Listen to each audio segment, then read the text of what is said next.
They are getting up to the starting line, but this is a 1,200-meter run just to kick things off. Then 63 kettlebell swings, 36 pull-ups. Of course, that looks very similar to a Helen. Not precisely a Helen because of the makeup of it, but let's hear the start. 10 seconds. 3, 2, 1, go. 3 laps. They are off. Of course, we are watching them set out on a longer than 1 kilometer run just to kick things off. And again, some fast times when it comes to Helen. We're talking around the 10-minute mark for your average athletes, and then it starts to come down a little bit. But this version of Helen, this first leg set up a little differently. You are doing the entire 3 rounds of the run first, the entire 3 rounds of the kettlebell swing second, the entire 3 rounds of the pull-ups third, and that is just the first leg of this particular workout. Shayna Alverson has the early lead. And we have all of the runners coming out of the gate running very easy, especially Shayna Alverson there in the lead and landing on the balls of her feet and putting a little bit of distance between herself and the other competitors. Again, they're only 200 meters in, and this is a 1,200-meter foot race just to begin the event. And of course, after that, we have a 63 kettlebell swing component. After that, they're going to have to do 36 pull-ups. And again, the range of motion, the standard is chin breaks the plane of the bar. These are not chest to bar pull-ups. And then they have to hit the track again. Exactly, and that, remember that kettlebell swing, same standard as last year. Get that kettlebell right up overhead. They want part of the ear showing. And I think we need to clarify too the distinction that the women now have a 24-minute time cap and men have that 22-minute time cap. And still that time is going to be eaten away very, very quickly because again, this is a 1 kilometer run, tack on another 200 meters before they even start the kettlebell. And bear in mind, after they do the first leg of this workout, what we're calling 2A, that is a 1,200-meter run, 63 kettlebell swings, 36 pull-ups, then an 800-meter run, 42 kettlebell swings, 24 pull-ups, then a 400-meter run, 21 kettlebell swings, 12 pull-ups. You then have 90 seconds to do max overhead from the shoulder rack position, back rack position. You just have to get it up and racked, and the has to be perfectly overhead, and you need to establish a 1-rep max. So for the heavier lifters, they're hoping to get through, put up some big numbers at the end. For the lighter runners, people who perhaps with a track background or a soccer background or a gymnastic background, hoping to create enough space between themselves and the lifters that the amount of weight that they're going overhead with won't become something of an Achilles heel at the end of it after a tremendous performance to get things going. And again, that is Shayna Alverson right out in the lead, running very, very easy. This is 3 times around the track just to get things started. She's just about to break the plane of her second lap around the track. Exactly. And yeah, she looks very comfortable out there. Doesn't look like it's effortless for her. And the conditions could not be better in the here at the Home Depot Center in Carson, California. Things certainly are beginning to warm up, but the temperature very pleasant right now. Absolutely windless on the track, and hopefully that will remain the same through the course of the morning. 63 kettlebell swings. Once they're done with 63 kettlebell swings, they'll come over to the bar and do the pace that these athletes are setting are very, very fast. It's almost as if this is the only component of this particular workout. The pace that Shayna Alverson is setting here. Again, we're looking at she is just about through coming around the second to last turn on the third of her first 3 laps of this particular workout. And again, she is then going to have to translate that into a consistent performance across the rest of the workout. And again, running very easy, and again, some of the athletes beginning to catch up with her, but the pack is still fairly tight as they come around the what is going to be the second last turn of the first leg. And we can't help but wonder if pulling ahead is going to come back to haunt those that try to go out on a quicker pace, thinking the run is the quote-unquote easy part for them. And here we can see Shayna being overtaken right now. This athlete moving very easily into the front, kicked things off there at the back of the pack and running very easily and coming through. Of course, the next component coming up, Here they come to their kettlebells. they are going to be congratulated after this 1,200-meter run with a 63 kettlebell swings. Way to go, pick up the weight. Try a little present. Yeah, already shaking her arms out and begins to go overhead. And the kettlebell, the range of motion, it has to be vertical overhead. And it has to break the plane of their ears. And on the way down, the forearms have to touch some part of the hip or leg. 63 kettlebell swings before they can move on to the next component. And at this stage of the workout, that next component is going to be 36 pull-ups, not chest to bar pull-ups. Chin must break the plane, but what we're looking at here, 63 kettlebell swings. Strategy already becoming a big role here. Do you put it down, take 3 15. breaths, pick it back up? Do you keep going until you hit the 50 mark and you're exhausted, press through for the final 13? And all of that has to be going through the athlete's minds. And again, we're already 6 minutes in. There's a 24-minute time limit on this particular event. This is the first heat on the second day of the 2010 CrossFit competition for the individuals. I think you can have all the strategy you want before the workout starts in your head and have the best laid plan, and then you get into it, and sometimes that plan has to change. 29. And as the day goes on, these are long workouts. This, again, the cutoff is going to be 24 minutes. Impossible to say at this point whether anybody is going to miss that cutoff. We are too early in. This workout has never been done before. But we can tell you that because the length of this workout, we are going to have athletes working out in the middle of the day. So your fastest athletes from the night before could be working out under the toughest conditions.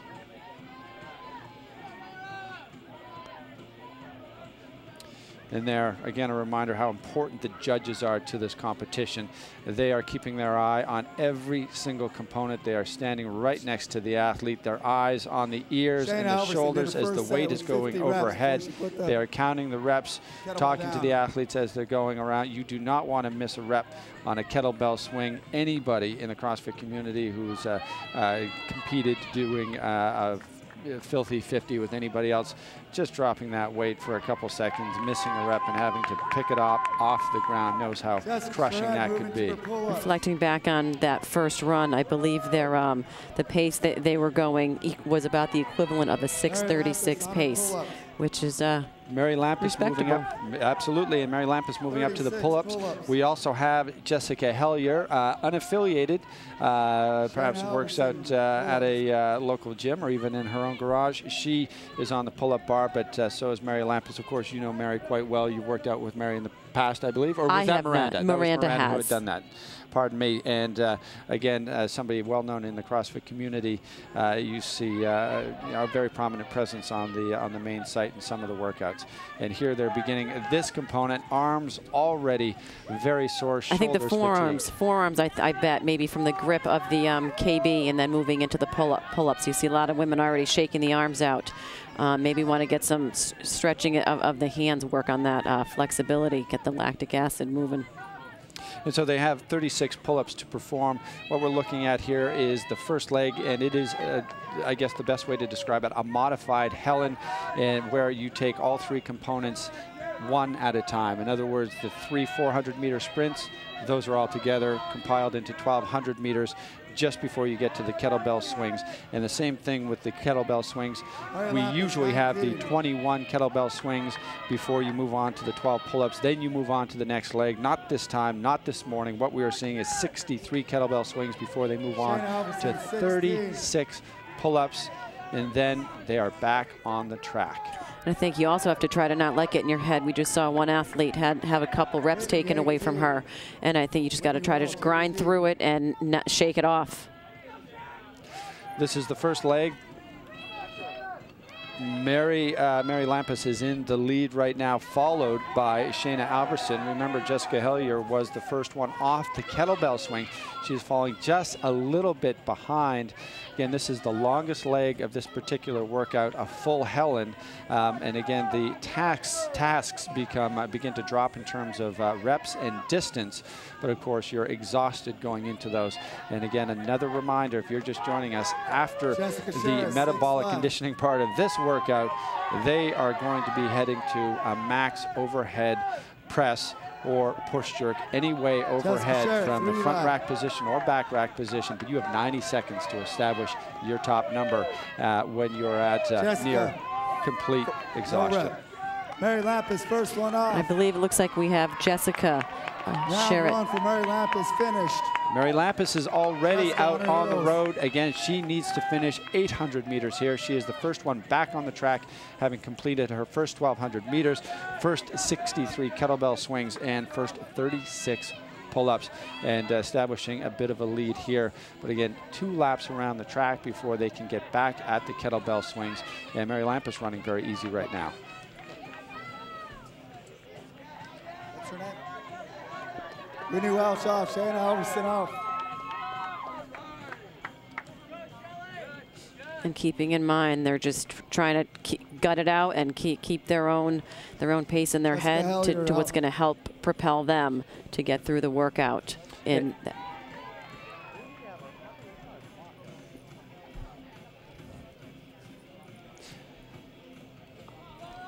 something to keep in mind, Marty, is I think even though this is quote unquote heat 1 and it has your athletes that may have finished on the lower end from last night, completely different workout from that. This is a longer pace. It's not that quick a sprint as they were saying, referring to last night's WOD. So it's really undetectable in terms of what the outcome could be. And we are looking at an absolutely different time domain. Last night, some of the athletes crushing that couplet in 4 minutes and under. Of course, Kristen Clever took the women's event last night with a time of 5 minutes and 4 seconds. This workout, we are just past the halfway point in this particular workout, just past the halfway point for these athletes, and they are already up at 12 minutes. So an entirely different makeup today. So just as you say, the people who came in and finished last night are the first ones out of the gate this morning. They can move all the way up in the standings because of their performance here. We are on the halfway mark again. It's just over halfway mark as these athletes move around to begin their second lap. There are only 2 laps, so they have firmly moved through the halfway mark, and they are at 12 minutes. Swings. Remember, there is a 24-minute time limit here, and then you have 90 seconds to get your max overhead.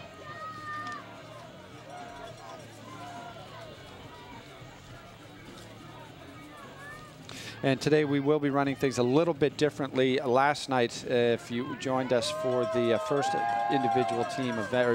individual event, pardon me, we had the women's first heat, then the men's first heat, the women's second heat, then the men's second heat. We are running all of the women first, so this is the first heat. The second heat will kick off right after this, and then the third heat. So 3 total heats. There will be cuts after this particular event, and this is heat 1. The athletes that you're looking at right now, that is Mary Lampus, who has established a lead and beginning to lap one of the slower competitors. Lampus coming to her second round of kettlebell swings. And that is Dave Castro. Dave Castro, of course, down there on the field. Mary Lampus getting ready to address the kettlebell for her second round. And in the kettlebell swing, she is going to have to pull that thing overhead a grand total of 42 times. First time around was just 63, so we've really cut her workload just down to 42. So she must be thrilled about that. This might be insignificant, but I wonder if how many of the athletes maybe do more outdoor woodsy type running as opposed to more track running, and if that would be, if you're used to hills per se, maybe thinking of Canada and in the Northeast, maybe more used to hills, and then they come to a flat surface. Is that going to help them? But you take someone like Shayna, who's from Georgia, and it's hot, and is that going to the heat not going to affect her as much as it might affect somebody else in cooler climate? That is a very, very good point. A lot of these athletes work out in all sorts of conditions, whether it ranges from a garage gym to a big box. All of them have now faced a significant competition in the sectionals and regionals. They've all performed in front of an audience. This is a bigger audience. And we are now still looking at Mary Lampus, who is in the lead. We are in the second round of this particular workout. Just to bring you up to date again, and we just had it on the screen there, the entire workout is sort of a modified Helen. In the first leg of it, it was a 1,200-meter run, 63 kettlebell swings, 36 pull-ups. And this leg of it, we are looking at an 800-meter run. All of these athletes have completed that. They are on the kettlebell swings, 42 kettlebell swings, 31 kettlebell swings for Mary Lampus, who is in the lead right now. She then has to address the pull-up bar, 24 pull-ups before getting back onto the track. Again, they are past halfway, but they're also past 15 minutes. Last night there was a 12-minute time limit on the entire workout, and we are already past 15 minutes and just past halfway on this one. 24-minute time limit, and then 90 seconds max overhead. I think I'm going with Pat Sherwood's phrase on this. It's Helen on steroids. Helen on steroids, absolutely. Helen on crack, certainly something. And certainly tough and a full range of motion. This is testing the athletes mentally. It is testing them physically very clearly. But it'll be interesting to see whether the runners are going to take this sort of event. Mary Lampus, long, leggy, tall, easy runner around the track. Easy runner. You can even see she got to that pull-up bar and she got 2 pull-ups and already came off and shook it out. So I think it's going to be mind over matter. I think the mind will quit before the body will, and this is just an astounding testament to their ability to just persevere and push through. And an absolutely astounding, beautiful day here in California at the Home Depot Center in Carson, California. If you happen to be watching this broadcast, this webcast, and you are anywhere in the California district or even close to an airport, you might want to come down here because we are just kicking off the second day of a 3-day competition. The athletes right now in the first heat of the women's first heat of the day of the women's competition, all competing to get to day 2. Day 2 is really where we're winnowing down to the top fittest athletes in the world. All of these women still in contention to be named fittest woman in the world. Mary Lampus, we're going to have to see just how much of that lead she can hang on to here. Again, the arms fatiguing, but a nice, easy kip that she has going. She's dropping off the bar every single rep, but the range of motion that she has to hit, she has to go from the dead hang, full extension to chin over the bar. She's hitting that every time. She's choosing to let go of the bar right at the top or very near the top. And this athlete making them look very, very easy.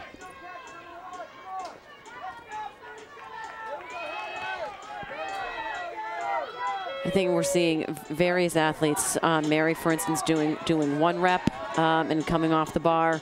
We have the CrossFit Central athlete here. She's going trying to get 2 or 3. We have Jessica Sherritt. One more lap. I think if it were me, I'd probably try to get a number in my head. I'd probably try to get at least 5. Hey, Mary Lampus, her numbers in her head, she might be thinking about her max overhead now. That's right. She's in the lead. The running is relatively easy. As exhausted as she is, she's thinking now that all she has left in this particular leg, 21 more kettlebell swings and 12 more pull-ups, and then she can address that overhead bar. And that's what we're seeing there. That's Jessica Sherritt right there behind Mary Lampus. And again, this is the final leg of this particular event. And again, still a lot of work to be done. We're at the 18-minute and 40-second point in this particular workout. And there is a 24-minute time limit. all of the other athletes will be watching this to gauge how hard it's going to be, perhaps trying to or altering their own strategy going in, because these are the first athletes out of the gate, and they are going to help set the pace and the thinking for the rest of the athletes. That's the advantage of coming in at a higher ranking from last night's particular workout. And piggybacking on your strategy topic, Marty, with Mary even doing her one pull-up at a time, she might be thinking, I need to do what I can to make sure every rep counts. And if doing one is what it took for her, rather than trying to go for 2 or 3 and one potentially being taken away, so be it. To do what works for you. Mary Lampus in the lead. She's coming up to the kettlebell swing. She has 21 kettlebell swings to accomplish, then 12 pull-ups, standard pull-ups that is, not chest to bar, and then she has to move a few meters, cross the line, and that gives her, that's when the clock starts, 90 seconds to go overhead. So right now, as she's just powering through these perfectly done kettlebell swings, going completely overhead, the kettlebell remaining vertical over her head and breaking the plane of her ears, and from that to the pull-ups, and then thinking about how much can I get overhead with very little left in the tank.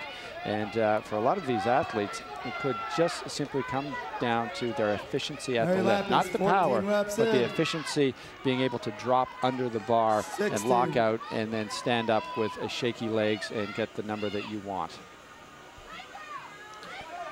20, one more rep. I'm sure every athlete, they just have their focus point. They're staring at something, just trying to grind it out.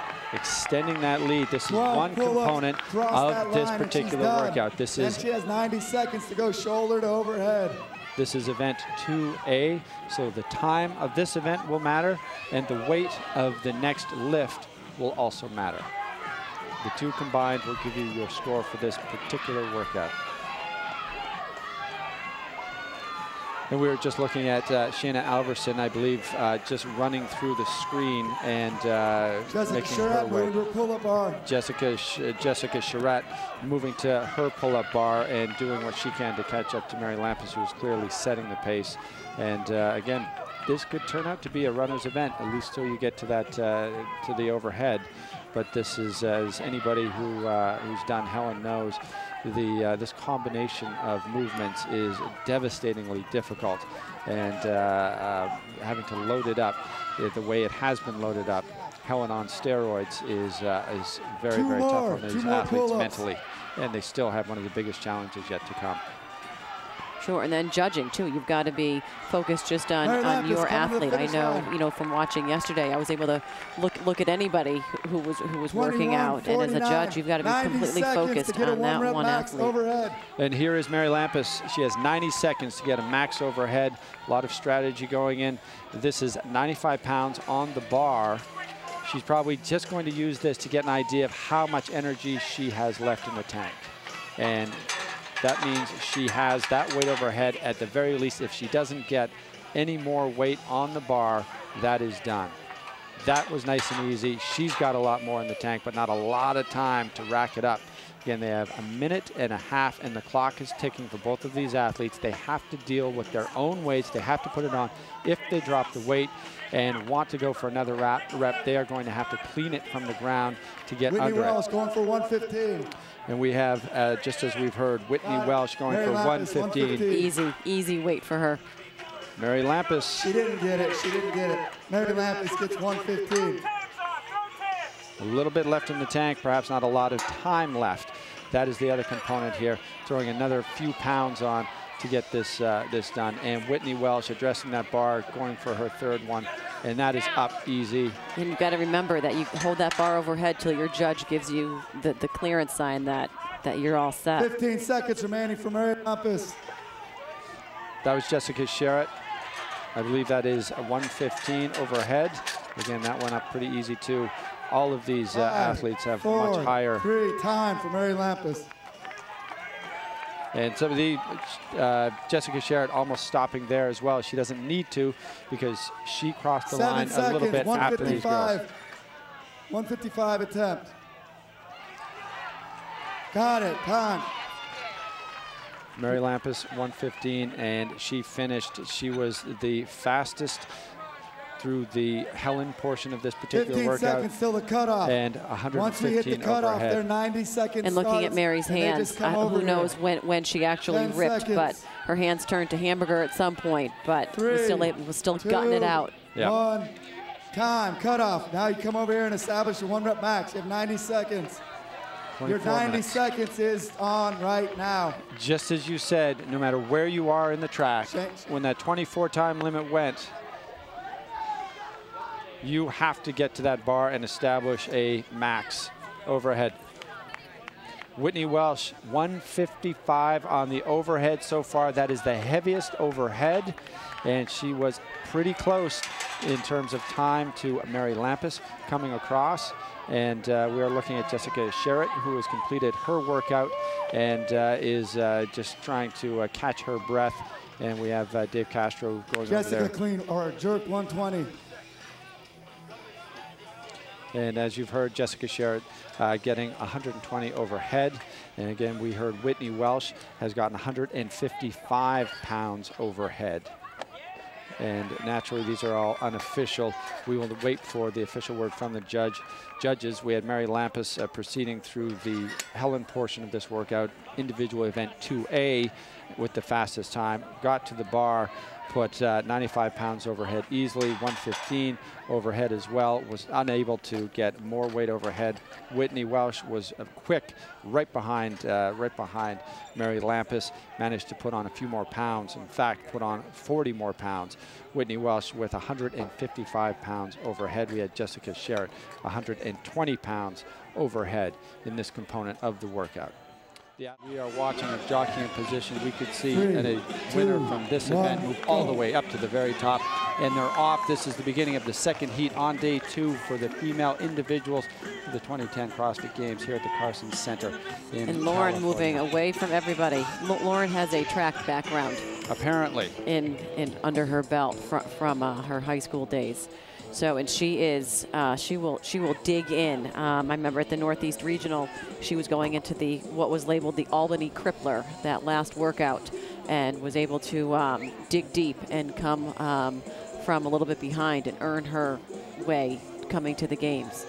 Again, running very, very easy and making their this is, again, a fast pace. And important to note, Mary Lampus did a very good job of maintaining that pace through that entire workout. Yes, we saw Shayna go out and then fall behind from perhaps maybe making it a little bit too much of a of headway in the beginning there. And as we watch the second heat on day 2 of the female competition here at the Games, let's throw things down to Cariana, who joins us down on the field. Cariana. Hi guys, I'm here with Whitney Welsh. She just put up the heavhiest weight, finished in the first heat. And Whitney, tell me a little bit how you're feeling. One event down today, 2 events really down. Tell me how that feels. Feels good. Today played a little more towards my strengths than yesterday. I struggled a lot yesterday with muscle ups, but I felt good going into this. I have a pretty heavy split jerk, so I knew even if I was tired, I should be able to put up at least 145 or more, so felt good. Yeah, Whitney put up 155. Great. She with 2 efforts, two attempts. Talk about the strategy going into this workout for us. I'm not the best runner, so I kind of identified previously who the better runners were and just kind of stuck to their pace. I used to be a 400 runner in track in high school, so I knew at least if I kept up with them, I'd be able to get around the curve pretty easily.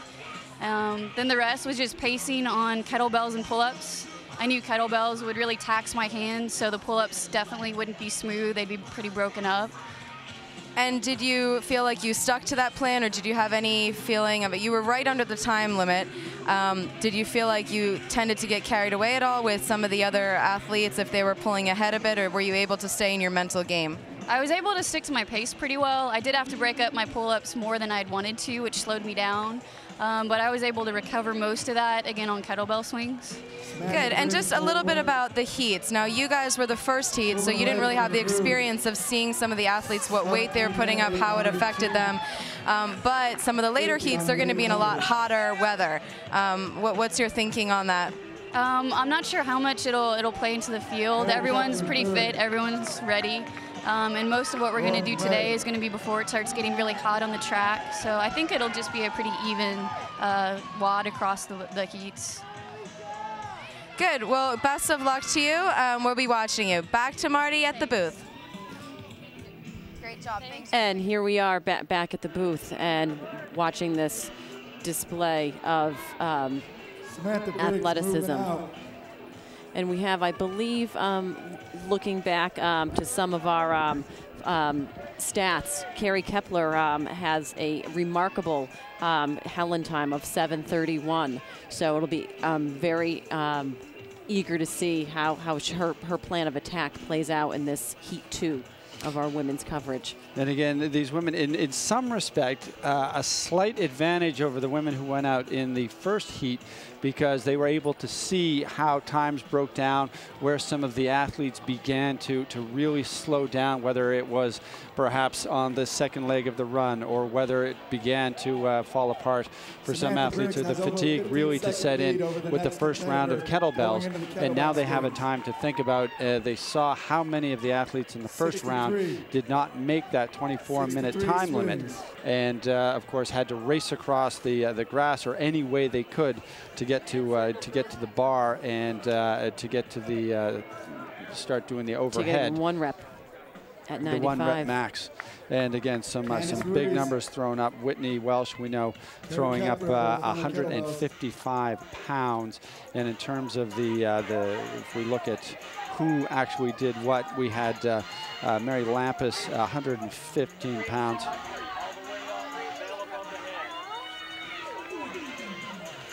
Cheryl's run, we're just here watching the clock there, almost 30 seconds faster than Mary Lampus and her run. Samantha's run, pardon me, and really setting a very strong pace there. In fact, breaking the pace that was set by Mary Lampus, who sped around the track on the first heat.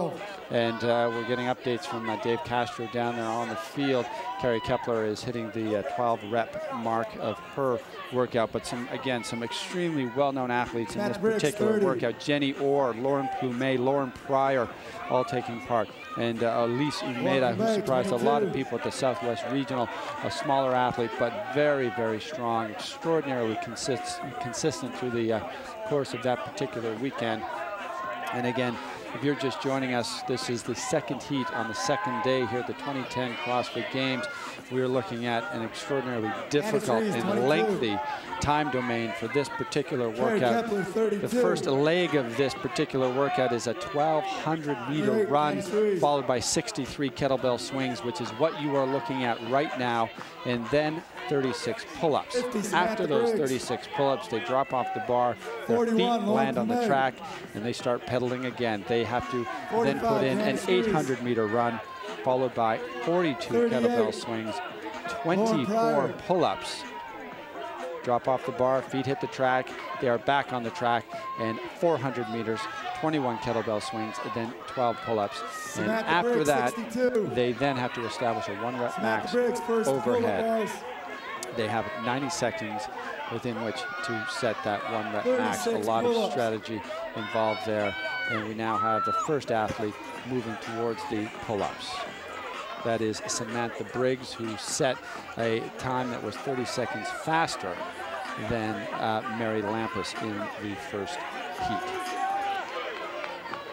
And here we have, I bet the athletes too had going through their head, wanting to make sure that wanting every rep to count for those kettlebell swings, getting that KB right overhead, having the wrist or the forearm making contact with the thighs, that chin breaking the plane of the bar on the pull-ups, wanting every rep to count. Samantha Briggs still powering away in her particular part of this workout, and trying to get a few more statistics on Rebecca, or rather Samantha, pardon me, and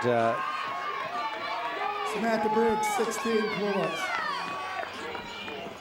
We want to make one clarification for those of you who are joining us online. Mary Lampus, Heat 1, was able to hit a 135 rack to overhead. Carrie Kepler, and we have Carrie Kepler those of you who are with us, she's joining us adding in the butterfly pull-up instead of just the kipping pull-up that we're seeing many of the athletes perform. And far more efficient on a time basis. We'll see if that pays out in the end. That's Lauren Pryor out of Calgary. Samantha Briggs still powering away in the lead. Samantha Briggs is coming to us from Leeds in the UK. She's 28 years old, 5'7", 132 pounds. We don't have a whole lot of numbers in terms of her performance. She hasn't been doing CrossFit all that long, since about May of 2009. In her regionals, she took second. She is back on the track, running very easy. And again, 28 years old, 5'7", 132 pounds, making her way around the track. Carrie Kepler now on the track, and Lauren Plumet also running. So obviously the butterfly pull-ups certainly pulled Carrie back into contention and put her back on the track, moving through that particular phase, the pull-out phase, perhaps faster than any of the other athletes. But now a lot of work still yet to be done. This is the second leg, and that is Samantha Briggs at the far side of the track. She did 1,200 meters in the first leg, and then the pull-ups, then the kettlebell swings and pull-ups. Now she is back on the track, looking to be accelerating here, but she has 2 laps to go, and she is hitting the second last turn of her first leg of this 800-meter run in this particular component. Again, the athlete you're looking at there, Samantha Briggs, appearing to enjoy the run, and out for a Sunday jaunt, except doing it in front of a large audience and in a very hard-fought competition. With the sun beating down and that heat index rising. And I've been to Leeds, and actually have been fortunate enough to spend a little bit of time there, and I can tell you that already today the sun has been up for 5 or 6 hours, and that is more than the sun rises and is up in Leeds during your average year. So hopefully she's got a lot of sunscreen on, and no problem with the run, but she still has a lot of work yet to do, and some very, very efficient and proficient athletes are going to be catching her up from behind, at least when it comes to the kettlebells. And here's a very stark contrast. Carrie Kepler, a tremendous athlete, well known in the CrossFit community, who powered through the butterfly pull-ups, and her pace around the track is in stark contrast to what we're seeing from Samantha Briggs. And we just saw Samantha lap an athlete, and you have to wonder, that athlete who she just lapped, is that going to play on their mind in terms of feeling defeated? Or are they just going to be able to block it out and keep it going strong for themselves?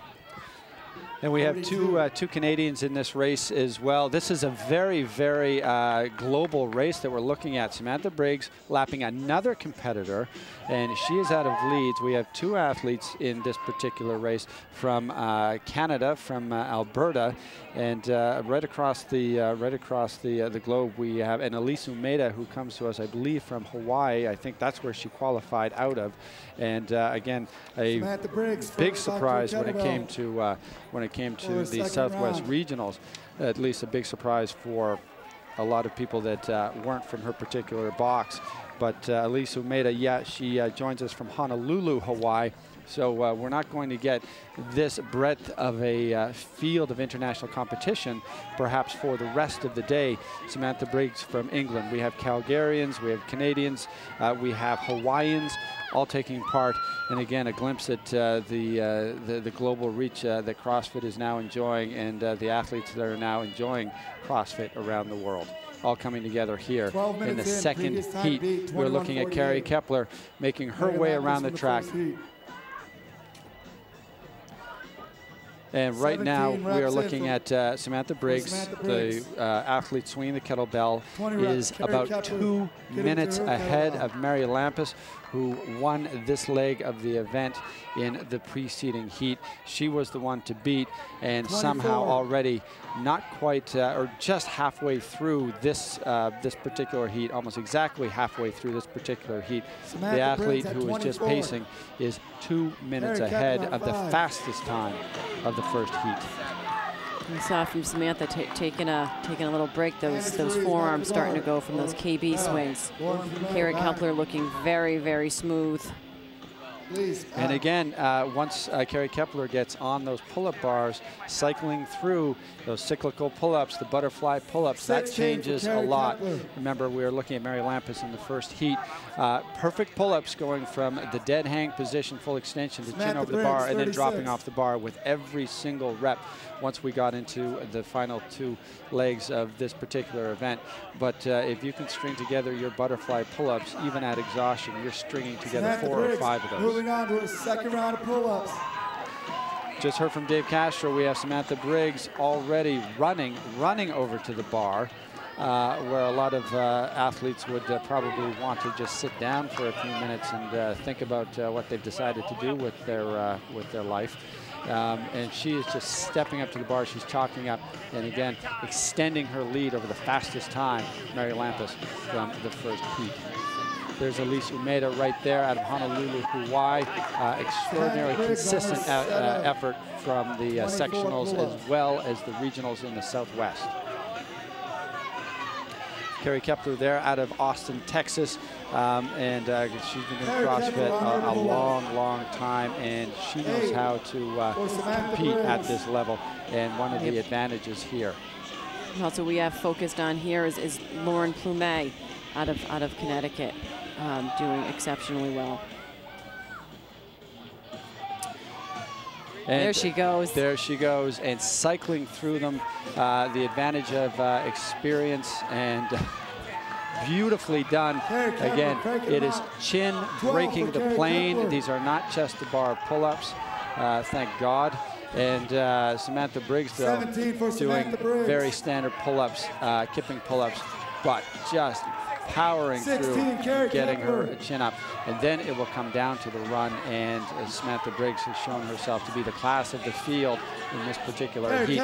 There is still another heat yet to go. We just heard from Dave, excuse me, that Carrie Kepler, in terms of pull-ups, had taken, oh, okay, I thought David said Carrie had taken the lead, and then Samantha either pulled ahead again or had maintained that lead, and she's off and running. Again, running very easy. That woman looks like she spends a lot of time on the track or running cross country, and much more compact running style from Carrie Kepler, but also very efficient. And again, those cyclical pull-ups certainly helping to eat up the time. But that was a very good shot. You can see the distance between these two athletes. And we have Samantha Briggs from Leeds, UK, shaking out her arms because she still has to face the kettlebell swings, and also has to face 12 more standard pull-ups. So again, this is a 400-meter run, the final leg of this component of the workout, followed by 21 kettlebell swings and 12 standard pull-ups. And after that, once they break, they have to run a very short distance, break the plane, and address a bar and go for max overhead, and try and get their highest possible number while they're suffering through the highest possible level of fatigue. Except this athlete looking very strong. Absolutely, and who knows how she's had a heat wave earlier in the Northeast, so it was even hot in Canada. But who knows if Samantha was adding, she could have been working out outside, adding sweats to try to acclimate even to more of the hot temperatures that she is facing out here. Now, I don't know what you mean by hot even in Canada. The sun does shine there as well. And yeah, a heat wave across the country there as well. So the athletes, if they were lucky enough to train in the northeast part of the United States and in the Ontario and Quebec region of Canada, would be used to the temperatures we're seeing here. But it's been very wet and rainy and nasty in Alberta, of course, where two of the athletes here are from, Alicia Connors and Lauren Pryor. And we haven't seen much of them because they are not in the top 3 or 4. They are still on the bar. And we have Samantha right now 3 minutes ahead of Mary Lampus, who won the first event, the first heat, pardon me. At this point, Mary Lampus ahead, 3 minutes ahead of where Mary Lampus was, and Samantha Briggs already moving over to the pull-up bar. For her last set of 12 pull-ups. And it's worth noticing right now, worth noting rather, Samantha Briggs was in 20th position coming into this particular event. Again, the athletes who finished with the best times last night are going to be in the final heat, the final of 3 heats. This is the second heat, so this is the middle of the pack, for lack of a better phrase. But Samantha Briggs deciding this morning that she doesn't like being in the middle of the pack and is quickly moving herself very much closer to the top. We have Carrie Kepler chalking up her hands. She is going to get back up there. There's a look at Lauren Pryor to the right of your screen. She has yet to set out on the second leg of this workout and hit her 800-meter sprint. Samantha Briggs about to set the fastest time of the day. Samantha Briggs, if she can maintain this pace, even if she fell well off the pace. Now she has 90 seconds to she has 90 seconds. Overhead. She is Previous going to. load to be 155. And unfortunately, I don't have up-to-date numbers on how proficient she is with the Olympic lifts, but I guess we're going to find out just like everyone else who's watching. That is Samantha Briggs out of Leeds, UK, going overhead with 95 pounds without much problem. Again, the fatigue must be incredible. Carrie Kepler addressing the bar, 90 seconds to get a max overhead. They can rack it on the front, rack it on the back. If they drop the weight, they have to clean it from the ground. They are responsible for putting their own weights on. They have to decide at this point what weight they can get overhead in a 1-rep max. If they drop it, it is a disaster. They will have to clean it to get it back up. Samantha Briggs trying to rack up 105. We'll see how she does. Carrie Kepler, a lot more weight, looks like, on the bar. It looks to be 115. And that looked clean. The judge says, good rep, and she puts it back on. She might have time for 1 more rep. Samantha Briggs not feeling quite as confident with the weight. She is taking all of that off. And let's see what she puts on. 30 seconds remaining. She has 30 seconds. She's going with the, I believe, the 35 pounds.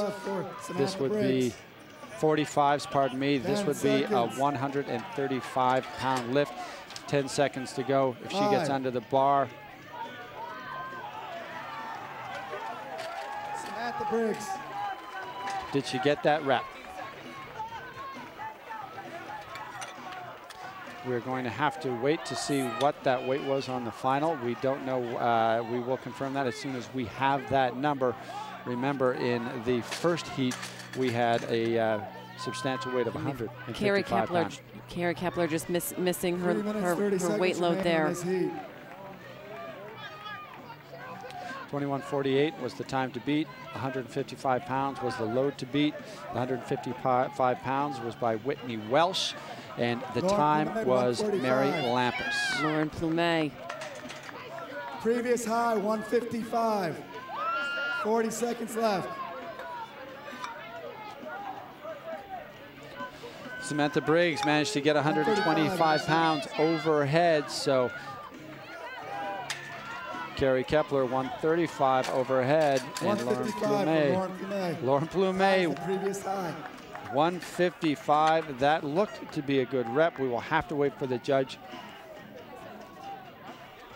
Lauren Pryor 155. I believe that was Lauren Plumet. We got the Lauren Plumet got the 155. 125 by Lauren Plumet, excuse me. Carrie Kepler there, also getting, I believe that was 125 for Carrie Kepler. We have athletes still working, let's keep in mind, still going through their KBs, their pull-ups, their run. We haven't hit that 24-minute cap yet. 24-minute cap, that's a very good point. That is Elise Umeda from Hawaii. Ashley Moe, 145, again, the load to beat, 155.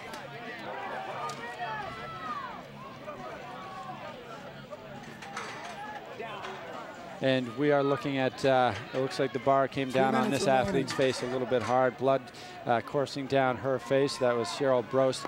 Elise Umeda from Hawaii adding the pounds on, and but I believe getting very close to her 90-second time limit. But still, there is a 24-minute time limit on the run and pull-up and kettlebell portion.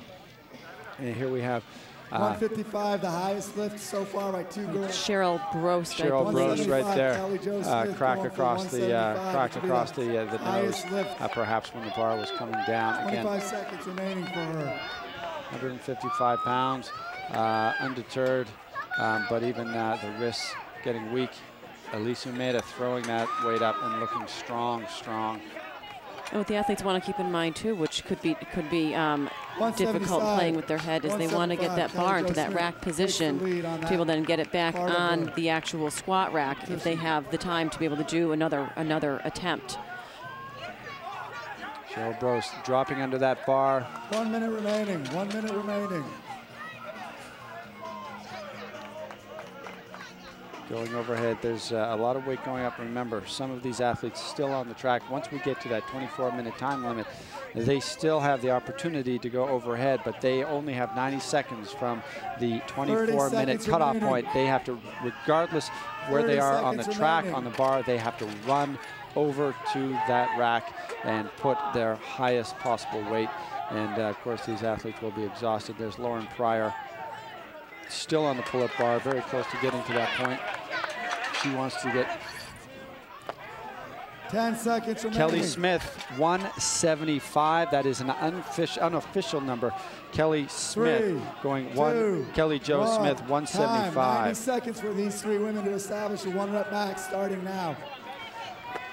Some strong athletes just about to get over there right now as well. Kelly Jo Smith is now the load to beat. That looks. And Elise Umeda, 155. Some big weights going up as well right now, 155. And Elise Umeda's time was pretty good too. And to keep in mind, this wasn't just like a come do this lift fresh. This was after the as Pat says, that Helen on steroids, and then having to wrap your head around a 1-rep max. Kelly Jo Smith, a little bit about Kelly Jo Smith. We have 1 minute left in the workout. Kelly Jo Smith, who threw 175 pounds overhead, comes to us from Missoula, Montana. One of the heavier athletes, 5'6", 160 pounds, and very strong. And she's got, but still pretty evenly balanced. Candice Ruiz, 155. And we are looking at Lauren Pryor, strong athlete who's been working on her shoulder work over the past year, and that looks pretty easy. If she wants to move up in the rankings, she's going to have to put some serious weight on, and this looks like quite a bit of weight too. We'll have to get an update on exactly what she has on the bar, and drops under that nicely, and has decided that is it. Unless she wants to rack it, she in fact doesn't want to ever see that bar again. But 175, the load to beat, and Samantha Briggs, the time to beat. Jasmine Deaver, 135. Lauren Pryor, just addressing the bar, and I believe the clock ran out, and she was just about to put a little bit more weight on the bar, but that is it for her for this workout. Still have a couple more athletes. Good rep signaled there, and that athlete glad to be done as the final athlete. Heat of the day. We have in this heat athletes from Iceland and New Zealand, opposite points of the Earth. We have an athlete from Quebec, Canada. We have people from Texas. We have it all. And just a shout out too to Jessica Pomanian from the Northeast, who's in this heat. She's been CrossFitting at a Globo gym just since January, and came and rocked out at our Northeast regional qualifier, and is clearly standing her own. And now, as we kick off the third and final heat of this particular event on the second day of the CrossFit Games, we will throw things down to Miranda, who is standing by with the leader at this point. Miranda. Hey guys, I'm down here with Samantha Briggs. Just completely blew that first place time from the first WOD, or the first heat, out of the water for this second individual workout. Your pace on the run was super impressive. I didn't think you were going to be able to keep that up. Samantha, where are you from? I'm from England, UK. CrossFit Central Manchester, is that correct? Yeah, that's correct, Central Manchester. Now I'm assuming you like to run. Well, I knew on this event, running's my strong point and strength's my weak point, so I had to try and make up some ground on this event. So I just had to give it everything on the run, and then try my best on the shoulder to overhead. Yeah, she was telling me that she's used to kilograms, so converting the pounds was a little tough, but you just did an awesome job. You must be really excited. That's going to move you up, I'm sure. and we're going to send it back to the booth with Marty. All right, thank you so much, Miranda. And I think we can also send it down to Cariana right now, who is standing by with Carrie Kepler. Cariana. Hi, guys. I'm here with Carrie Kepler. She did an amazing job on that last workout. I had you peg, Carrie, for doing something amazing. So tell us how that felt. That felt great. You love to run. So, and how'd that second part of the workout work out? What was that your strategy? Did it work for you? Tell us about it. Yeah, I didn't stick to my strategy, and I actually told myself before I took off, I was like, just stick to your game plan. And I'd let the idea that my grip and my hands were kind of fatigued get in the way of a jerk, which it shouldn't have. So I didn't stick to the game plan. I'm at 135, not a PR at all. That's all right. Yeah, and we weren't really thinking, were you thinking you were going to get that PR? I mean, you looked strong, and the mental game, talk to us about coming out of that run and that mental piece for you. Did you feel confident? Were you, I mean, I know you said your grip was a little questionable, but did you feel strong and like you were doing good? Yeah, I wanted to catch my breath, so I kind of actually walked past the line before my 90 seconds went, which I was fine with. I should have walked straight over again and stuck a heavier load on. And after that, I think time was pressing, so I just said stick some and do one, stick some and do one. I didn't think I was going to PR, but I definitely thought I'd get at least 155. But well, we are all very impressed, and it's going to move you up, and we're looking forward to what you got in store for us today. So go get some shade. Back to you guys in the booth. Thanks. All right, thank you so much, Cariana. That was a fantastic interview as well. Thanks to Miranda Oldroyd, who was speaking to our leader at this point. That's Samantha Briggs out of Leeds, UK. And as I said, I've been to that city. A lot of fun in that city. In fact, I've got a story about a New Year's Eve there that I'd like to share with you, Kim, but I can't. But only Justin and Bill. I'll tell you guys later, maybe tonight. But anyway, back to the race again. This is the third and final heat of the second event of the 2010 CrossFit Games. It in very sunny, beautiful Carson, California at the Home Depot Center. And of course, the extraordinary time to beat was set by Samantha Briggs in the second heat. These are the athletes that performed best, the fastest times in last night's first competition. So we are looking at Michelle Kinney right now. Again, nice and easy around the track. Difficult to gauge exactly when you're looking at the athlete this close, the distance that they have to cover. They have to do three laps around a 400-meter track. And of course, Michelle Kinney used to run cross country in college. And we are looking at these athletes, the first athletes. They have completed their first 3 laps. It's a 1,200-meter run. And the current leader right now is third from last night. Again, if you are just joining us, this is the women's event, the final heat on the second day. There's Kristen Clever swinging and beautifully done. The kettlebell having to go overhead and stay vertical overhead. And they are having to do 63 of these. And after they do the 63 again, just to bring everybody up to date, if you are joining us as well, this is the third and final heat of the second event for the women. The men yet to begin competing today. They will begin right after these particular heats. And again, the workout we're looking at is a modified Helen on steroids, as Pat Sherwood refers to it. The first leg, a 1,200-meter run. Kettlebell swings, 63 of them.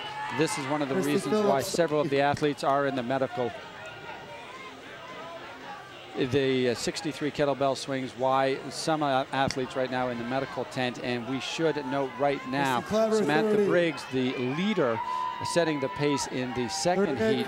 That run, the run we just saw completed, already a minute faster than that. So the elite athletes from last night facing off against the elite athletes. 41. About the same pace. My apologies there. Made a slight mistake here in the booth with the clock in front of us. So again, about on the same pace as the preceding heat, but far more athletes in this particular heat are on that same pace that Samantha Briggs set in heat number 2. So again, just to get you caught up, the kettlebell component here, 63 kettlebell swings, then 36 pull-ups. Then we'll move on to 800 meters, 42 kettlebell swings, 24 pull-ups. They drop off that bar. The heat the hands drop off the bar. Then they have a 400-meter run, 21 kettlebell swings, 12 pull-ups.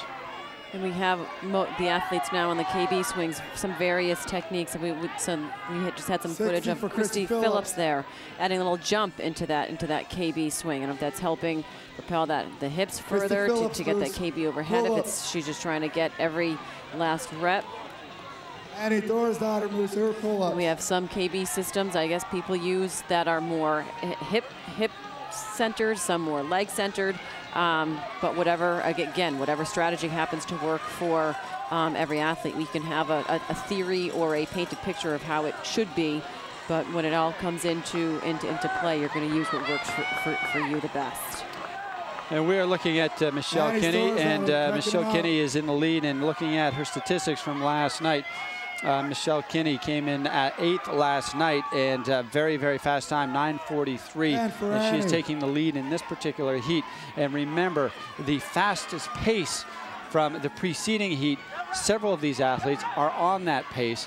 And Kristen Clever is looking to really take it up a notch. Those moving smooth, perfectly performed butterfly kips. And we only saw Carrie Kepler do that in the preceding hits. We have just moved away. We were just zooming in on Annie Thorsdottir. Anybody who tuned in on the CrossFit Games site to watch her performance in the European regionals saw her efficiently moving through those butterfly kips. She loves the butterfly kips. She's done a lot of pole vaulting, pulling her body weight up to that height. Nice and smooth. And Annie got the thumbs up. She is on the track, and she is also a good runner.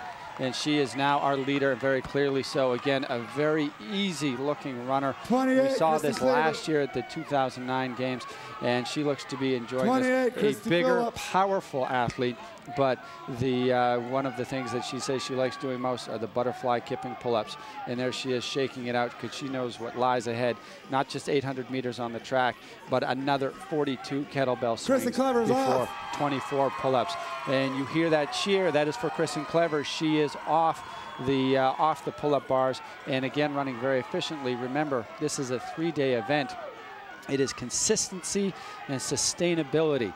You can have a winner standing atop the podium on the final day, having come in 3rd in every single event because their performance is so consistent across the board. And we have Annie, who now is about 15 seconds ahead. She came off that pull-up bar, shaking one of her hands, looking. I can't help but wonder if she has a rip on one of those hands, and then we'll have to power through them. We have some athletes that choose to tape up, as we call it in gymnastics world. You can have with tape grips, or some that decide to go barehanded, and some also decide to use a different amount of chalk. And Annie, of course, just to bring everybody up to speed, was in 12th place after last night. But everything to gain here. Again, this is a completely different event, time domain, than we saw last night, where we had some of the top athletes like Kristen Clever getting times right around the 5-minute mark for the females. And Annie Thorsdottir having a very difficult time last night with the muscle ups, just as she did in 2009, where she could string together a grand total of 1. Last night she was able to string together a lot. But we have Annie Thorsdottir. Again, it's a story of consistency. If she can cycle through her kettlebell swings as efficiently as Kristen Clever cycles through them, then we are going to see a completely different makeup as we go into the next event. We don't even know when or what the next event is. Kristen Clever, a very compact but efficient runner, and a much taller, stronger, heavier, not stronger, much taller, heavier athlete in Annie Thorsdottir, continuing to move around the track and lapping the slowest of the competitors who just came off the bars a few seconds ago. I can't see who that athlete is from where our vantage point is, but of course Annie Thorsdottir trying to hang on to the lead, no longer extending that lead over Kristen Clever, but we hope to bring you an update in terms of where her time sits relative to Samantha Briggs, who has the time to beat from heat number 2. Annie's lead is cut down to 5 seconds. Kristen Clever trying to pass her. Now that lead, Dave Castro is referring to a lead in the heat, not to a lead overall in the event. Samantha Briggs still has the official time, and we are getting very close to being... Previous fastest time, 18:30 by Samantha Briggs. 18:30, we've just heard from Dave Castro, is the time to beat. Kristen making her move. Kristen Clever on Annie's heels.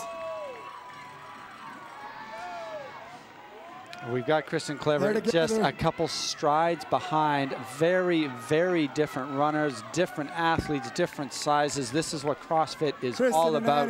Not only that, this is what CrossFit's all about. We have an Icelander versus an athlete from the United States going head to head. They can pick any kettlebell they want. They're going for the closest one.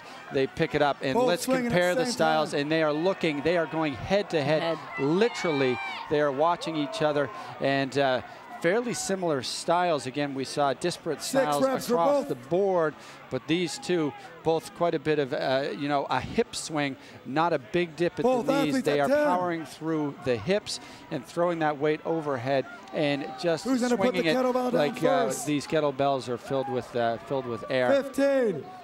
And we have Dave Castro there watching them swing for swing. And we are right now about 15 seconds behind Samantha Briggs, that extraordinarily efficient runner from the second 22, heat. Kristen Clever. Kristen Clever is at 22. They have to get to 24. 26, Kristen Clever. 26, Annie. 27. And we are looking at, I guess, one of the most remarkable components of this particular event, the particular story we're looking at right here. Of course, they're in the middle of 42 kettlebell swings. Kristen Clever blew away the competition by almost 2 minutes in the short couplet last night. And this is an extraordinarily different time domain. We're talking about a 24-minute time limit for this event that a lot of athletes aren't even going to get to. Kristen Clever is increasing her lead over this time domain. So we're looking at some of the best and extraordinarily well-rounded athletes out there, but it is Annie Thorisdottir who did not step away to chalk up again, but she continues to look at her hands. And Kim, you noticed that the first thing she did when she dropped off that bar on the first round, first thing she did was look at her hands, and you're thinking tear. I can't help but wonder if she's ripped, and if she has, you'd never know it. But that if she did that raw skin grinding against that bar. Annie, 10. That was a 10. Yeah, that was 10 pull-ups for Annie, and we have in that kip. And Kristen Clever is just about to address the bar here too. I believe we have from down from our control booth. I believe Annie's probably, I believe, about 20 seconds behind where Samantha was at this point. 18 for Annie. Kristen just looking so efficient with those pull-ups. And it's also, let's not forget, there is another component, a weight component. And let's. We are looking at some extraordinary pictures being pulled together for you. If you're joining us from home, from just about anywhere in the world, the two top athletes are head-to-head, side-by-side on your screen there, just as Annie Thorisdottir. And because of those cyclical pull-ups, the butterfly pull-ups that Annie Thorisdottir used there, she is now ahead of Samantha Briggs as she picks up the run. She picked up 35 seconds in those pull-ups, and she is on the track, an efficient runner. But remember, Samantha Briggs was making up time on the track. We'll have to wait and see whether Kristen Clever, who was off the bar right there, whether they will be able to make up time as Samantha Briggs was able to, because she accelerated through her runs, while these two athletes, it looks like Kristen Clever is still accelerating here. But this is one time around the track. This is the shortest run. This is a regular Helen leg, so 400 meters, and then 21 kettlebell swings, and then 12 pull-ups, and then you have 90 seconds to establish a max overhead. That is the other component. This is a time and load workout. The time to beat on the far top right of your screen, 18 minutes and 30 seconds. Samantha Briggs, 175 pounds, and that, I believe, was established in the previous heat by Kelly Jo Smith, 175 pounds. So different athletes establishing different records in different heats, and we still have yet to see somebody win on both sides of the scale here in terms of both time and weight. Annie about to start her next set of kettlebell swings. We had Annie see a little while ago to kind of take a look behind her, seeing how far Kristen looks back was. to see where Kristen's at. And we have Annie Thor's daughter, Annie's and she is lead. just about to pick up the kettlebell. They call it a commanding lead, but anything could happen. You still have 21 kettlebell swings, 12 pull-ups, and you have one of the fittest athletes on the planet, just 15, 25, maybe 30 seconds behind here, addressing the weights. And as I said, going into it, we were discussing the 20-second lead that Annie had on Samantha Briggs from the previous heat going into the run, but Samantha Briggs able to accelerate in that run. And we are looking at one of the most extraordinary things you're likely to see this weekend. And this weekend, not all that old. Two of the best athletes in the world going head-to-head, not just head-to-head, they are face-to-face here. Kettlebell to kettlebell, counting out. They have 21 of these kettlebell swings, 20 kettlebell swings for Annie Thor's daughter. She moves off to the bar. She's shaking out her hands. A bit of worry here in the control room. We're not down there looking at her hands, but Kim Mull's pointing out that she can go to any bar she wants. She picked a bar that was closest to the bar, because she is going to have to pick up a weight and go overhead. Reps. And we now have Kristen Clever. Kristen Clever is moving to her bar. I'm on the edge of my seat, Marty, and we're not even. And this is only the second event of what's going to be a long weekend. 17:53. 17:53. That is the new time to beat. Annie Thor's daughter has established the fastest time in this. That is the unofficial time, 17:53. Annie Thor's daughter, and she is also a strong, strong athlete. Let's see how she does as she gets to the bar. And 95 pounds, just wanted to establish that she knew she could do it. She wanted a weight in the book, so regardless of what happens, if she pulls a hamstring or something else and can't do a second lift, at the very least, she's got 95 pounds in the books. Kristen Clever, beautiful lifter. We are going to see some extra. 175. 18:24 is right now unofficially the second fastest time, and that is held by Kristen Clever. And of course, we have the fastest established time in the 17-minute range by Annie Thor's daughter, 17:52, I believe it was, 17:53, I believe it was. And we have a completely different approach from Kristen Clever. She slapped on the weight and went overhead wide grip from the back rack position. 125 for Kristen Clever there. That, again, is unofficial. The athletes having to rack and load their own bars.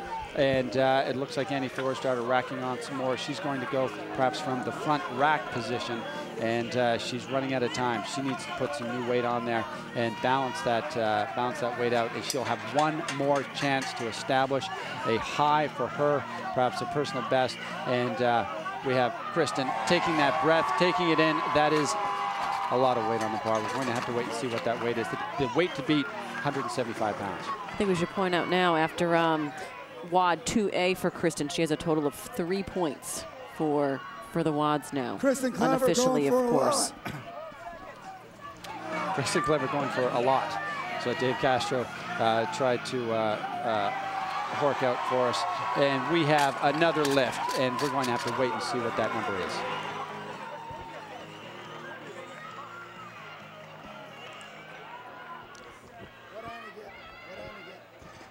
We're looking at Kristen Clever. And he got 165, 10 pounds off the highest for the day. We're waiting for word from Dave Castro on what Kristen Clever managed to lift. I don't think she was even counting. She was just making sure the weight was even on both sides of the bar. So we had Annie Thor's daughter, the fastest time of all, and 10 pounds shy of the heaviest. We had Kristen Clever, who came off the bar just a few seconds. Kristen Clever got 195. 195 At for the end of 3 Kristen Clever. events, Kristen Clever is taken first in 2 and second in 1 to maintain the overall lead. There's Kristen Clever. Again, a smile for everybody. Happy just to be competing and enjoying what she's doing every step of the way. A lot of athletes. And we have Annie at 165, of course, as we announced. 195 for Kristen Clever, which puts her first in 2 events. Remember, this is a 2-part event. We're looking at Heather Bergeron right now. 3 minutes remaining. Beautiful lift. That is up. And that is disappointing because she is going to have to clean that if she wants another lift. And she took that up so efficiently. You got to believe that she wanted to put a little bit more weight on for one more attempt, but she could not keep the rack on her back, but safely let it drop off. You can do a lot of damage to your shoulders trying to hold on to a bad position. That was 125 pounds for Heather, and well below her max. She had a lot more left in her. Let's see if she can perhaps clean it and get it up. 205 for Kristen. I believe she hit 168, I 205. believe, at our regional, and that was a 3-rep max within a 40-second window. Let's just bring you a clarification. 205 pounds for Kristen Clever. That is the weight to beat, and well, that is the weight that is now 2 minutes unbeatable remaining. unless one of these other very strong athletes. And Rebecca Voigt is a strong athlete, as is Stacy Tovar. And let's see if they can get up there. 135 for Heather Bergeron. Again, she had to drop that weight, and she didn't have to drop it, but she dropped it and had to clean it back up. So that took a lot of time. These athletes all have to re-rack and put their own weight on. They have to manage their own bars. 205 is the load to beat Kristen Clever.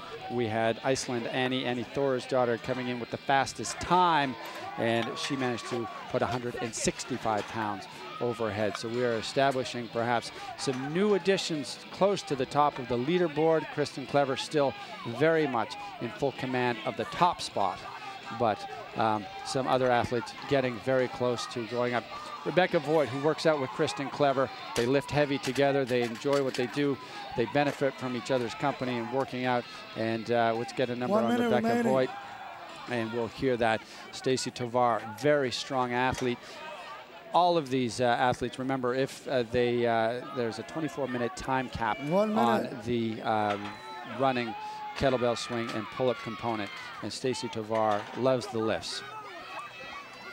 China Cho, again, 165, matching Annie Thor's daughter, but did not match her in terms of the first component of event number 2, which is the first event of day 2 here at the 2010 Games. Again, if you're just joining us, we're looking at Jessica Pamanian. Phenomenal clean and jerk over at the Northeast Regional. And Stacy Tovar likes the heavy lifts, very strong athlete. And that 15 seconds is for the 24-minute time limit on the run portion of this workout, if you're just joining us. From that point, if you are still on the track, you still have 90 seconds to establish a 1-rep max. So let's see if any of the athletes are still out there on the track. And we are looking at, I believe that is Stacy Smith. That athlete, I believe there. That's Lindsay Smith. Lindsay Smith. From CrossFit Central in Austin, Texas. And Stacy Tovar gets the thumbs up for that particular lift. And addressing her bar again, perhaps thinks she might have one more left in. And that is, as you say, Lindsay Smith. I really like Lindsay's demeanor, too. I had a chance to talk to her a little bit last night, and she was just talking about how she was so highly competitive in college that she really just does this for fun. That's a common refrain for a lot of the top athletes here at the CrossFit Games. Once they're through with their college sports, some of them, of course, were professional athletes for a while afterwards. It is CrossFit where they find that competitive aspect to their lives and their fitness component. And again, the numbers to beat, 205. Who put that number up? That was Kristen Clever. The time to beat, 17:53. The athlete who put that up was Annie Thor's daughter, so she has moved up in the rankings coming into this. We had Kristen Clever in control of first spot, and she maintains that spot. 5 attempt, 10 seconds. And we have just 10 seconds left with this particular athlete, and we'll be getting full numbers, full statistics for all. Hey guys, I'm here with Annie, the Iceland Annie, the legend herself. So Annie, you rocked that workout. Was that something that you enjoyed doing? Yeah, I really enjoyed doing this. Yeah. This is your wheelhouse, as they say, right? I guess so. It could have been better for me, like chest to bar pull-ups. Yeah. Or heavier kettlebell, but yeah, it felt good. Good. And you had a little damage to your hand. They were seeing a lot of rips. When did that happen? It happened in the first round. In the pull-ups, I was like, oh crap, I have to finish this. But Well, you did an amazing job, and then you came out and did a push jerk that was maybe not your heaviest. You said you could have gone a little heavier, but you did great. And we wish you all the best, and go rest up. We're going to actually go to Miranda and see who she's got for us. Hey, guys, I'm here with Kristen Clever. Just did an awesome job. Took second place overall in the first part of the last workout, and then I believe put more weight than anybody overhead with 205. Okay, so Kristen, now of course we all, a lot of us picked you to win this thing. After 3 events, you have taken first in 2 and second in 1. I'm not shocked. How are you feeling? I feel pretty awesome right now. Did you now I know a lot of you girls were having a hard time, maybe the bumpers you're not used to. You didn't know how much weight you were putting over your head, is that right? Yeah, I didn't know. Well, I had an idea that it was heavy. Because that's all I knew. I was trying to do the math and my calculator wasn't working. So yeah, as she was going for these attempts, she had no idea what she was putting up. Your PR shoulder to overhead right now is 215, is that right? That's right, 215. What were you okay, we gotta send it back to Dave. He's gonna intro the guys, but we'll talk to Kristen, I'm sure, much more this weekend. We'll send it out here to Dave. 3, 2, 1, go. And they are off. This is the first heat of the second event here at the 2010 CrossFit Games in Carson, California, the Home Depot Center. If you're anywhere in the vicinity, you do want to drop by. If you're watching us anywhere here in California, you can get down to these games. The atmosphere is incredible. We're going to see some extraordinary athletic endeavors undertaken here, and look at the pace that these guys are setting. The question is one of pacing. This bears no resemblance whatsoever to what they tackled last night. Exactly, and we see these athletes off to a fast start. Our athlete that's in the first position, again, just that gymnast in me looking at his hands already taped up, ready to rock and roll on the pull-up bar, maybe seeing a potential problem from watching the 3 heats of the women go, and wants to try to circumvent any potential rips that could happen during any of these 3 rounds. And as we watch the first heat and the first athlete really beginning to stretch his legs out, I think we're going to throw it down to Cariana right now. Cariana. Hey, here we are with Ricky Frosto from CrossFit Omaha. Ricky is the coach of Stacy Tovar, who's competing in the individual women, and he also has a team here. So, Ricky, talk to us from a coach's perspective how you're doing this weekend. We're doing pretty well. I think we trained appropriately. I think coming now and seeing what the workouts have been so far, I mean, we're well-rounded. We've hit everything. We've done everything that we had to. We had to get through the North Central Regional, and that programming every year is a little different from everyone else's. It's more geared towards short and powerful as opposed to well-roundedness. And so, as you can see, like, I mean, not to like, lay any blame on anyone or anything like that, but as you can see, like our North Central Regionals last night, they didn't do so well in the first in the first workout, but not too bad. And I think Stacy is well-rounded. She'll do well. I mean, this one obviously is a tough. She's not a great runner, but the pull-ups, the swings are pretty good, and the team workouts we couldn't ask for. And your team is in 3rd right now? Fourth. So they're staying in 4th. And what about the recovery and the unknown and unknowable? How are you coaching your athletes to stay in the mental game and handling that? Do you have any coaching that you're giving them and helping out with that? Yeah, that's a big part, I think, of this whole weekend. It's more so than any of the training, because most of us are pretty well-rounded, so it's not like anything new. It's going to be more staying out of the sun, getting some good recovery, eating right. We have a pretty good way of how we do things, and I constantly counsel them on, what's good, what's not, and they're always asking me, hey, is this good, is this that? So we kind of try to plan out our recovery, eating, and all that stuff, weeks out, not today. Right. So you have a good strategy. And since you don't have a male competitor here, give us who's your pick for this weekend? Who's a male competitor and maybe a dark horse that you think is going to take it? I'm always going to be with the little guys. So, Chris is a good buddy of mine, and I give him props and I pray for him to, get some good workouts. First 2 have been perfect. So, I always want the little guy to win. And if it's anyone else, Black Horse, I kind of like Blair a little bit. I think he's a cool guy, so.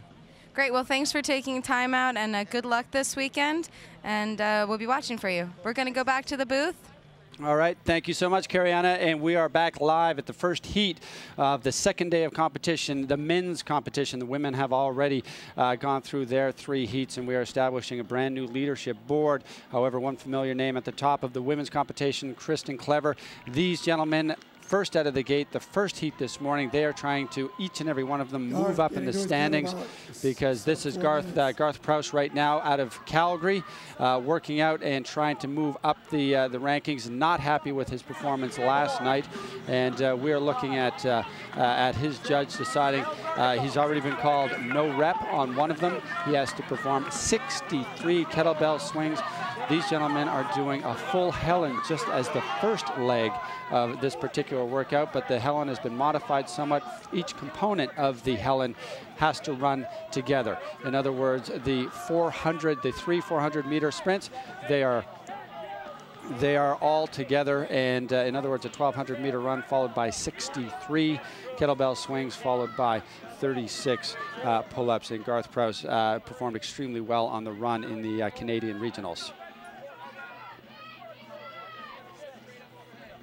And I believe Garth was featured on our .com, on the main site, regarding his a filthy 50 fabulous performance that he put forth. We have the athletes going in a different direction. I'm a detailed person, so I'm watching them facing a different direction than the women and wondering if the athlete behind Garth, if that messes with him, looking at somebody, if he would prefer just to look away. We had some of the women just looking all in one direction, but Kristen Clever spin around, looking head to head with Annie. If that was just kind of the way she grabbed her KB, or if that was strategic, and the men, if they just same deal. Did they just grab their KB? In what manner they just came to it, or was it a specific plan that they had? And we are, again, this is, if you are just joining us here at the Home Depot Center here in Carson, California, the first heat, the second day of the 2010 CrossFit Games, these athletes trying to move up in the standings. We are going in something of a reverse order. The athletes that finished with the best time last night in the first event, the couplet, are the ones to run last today. And again, an opportunity for each and every one of these athletes to move up in the standings. Again, an entirely different time domain and movements in this workout, though the incredible performance by Kristen Clever, that consistency across the board continues to show, and it remains to be seen whether that sort of consistency will show up here in the men's division. And there's Garth Prowse out of Calgary, again, an extraordinary performance in the run in Canada, but we already have an athlete moving up to the pull-up bars right now. We have Garth, who came in, I believe, in last position from last night, and now pulling forth in this event. And perhaps he got in his head that, okay, if I want to be in it, I need to win it, or come pretty close to move himself up. That is absolutely the right way to think about it. And we're looking at several of the athletes here already beginning their pull-ups. And I think that is the tape not working out for Garth there with the great run, but he might regret that afterwards. But then again, you know a lot about taping. Sometimes the tape is what really pulls your hands apart. My guess is I don't have that problem. I like making my handmade grips out of athletic tape. I think maybe it was too thick of a wrap job that he may have done, but I'm not down there looking at his hands, so I'm not the one to judge. And we're going to see how well their hands hold up, because several athletes already have spent a lot of time getting their hands retaped, repaired, and rebuilt in the medical tent. And the sheer number of pull-ups and kettlebell swings are going to be hell on your hands, no matter how well you manage your calluses and that aspect of things. Every single time that Garth Prowse comes off that bar, he's looking down at his hands. He has his thumb around the bar. A lot of athletes choose to put it behind the bar, especially the ones who like the butterfly kip. Not the case for Garth Prowse here. Yeah, I was looking at that before. Again, just gymnastics training has, especially females, has the thumb on top of the bar. Men using the high bar, they will get the thumb under, but I think for the swing and kipping purpose, it works best to have your thumb over. And Garth is still working. And there's Vic Zachary, who is just moving out. Vic Zachary was disappointed with his performance last night in the couplet, was unable to complete the couplet, the actual couplet, and ran out of time. Had a lot of support coming from the crowd. It was late at night and was still trying to bang out the last few reps, was unable to do it. But Vic Zachary out there in the lead. But that lead has just evaporated as Garth Prowse seeming to enjoy the run and looking to move well up the rankings. That is tape that is flapping on his hand. It's not actually skin from his hand, though that could change through the course of the morning. Again, a bit of a lineup to get your hands taken care of after this event in the medical tent. And Garth Prowse making it look pretty easy. Again, somebody very comfortable on the track. And again, if you are just joining us, this is the first heat of the second event of the men's competition of the 2010 CrossFit Games here in Carson, California, under a faultless, perfect blue sky. The wind beginning to pick up just a little bit from where we are sitting. Not a bad thing, considering the temperature is also picking up as well, and perhaps helping to cool these guys off just a little bit. But the sun getting pretty close to rising straight overhead, and we still have a couple of more heats to go. This particular heat, these are the athletes that finished at the bottom of the pile from last night's couplet, and each and every one of them earned a place at the CrossFit Games by showing themselves to be exceptional athletes through regionals, through the sectionals. They all belong here, and they just want to move higher up in the rankings. And what we're looking at there is Garth Prowse trying to ensure that he gets there. He wants to spend the rest of the weekend competing rather than watching. That's Vic Zachary there, shaking out his hands. He was the first off the bar, but has been lapped by Garth Prowse. It looks like Garth Prowse is lapping everybody. We'll give you an update on how his time is going to, well, his is going to be the time to beat, because he is the first out of the gate today. But some other very fast runners to come. Chris Spieler, to name one.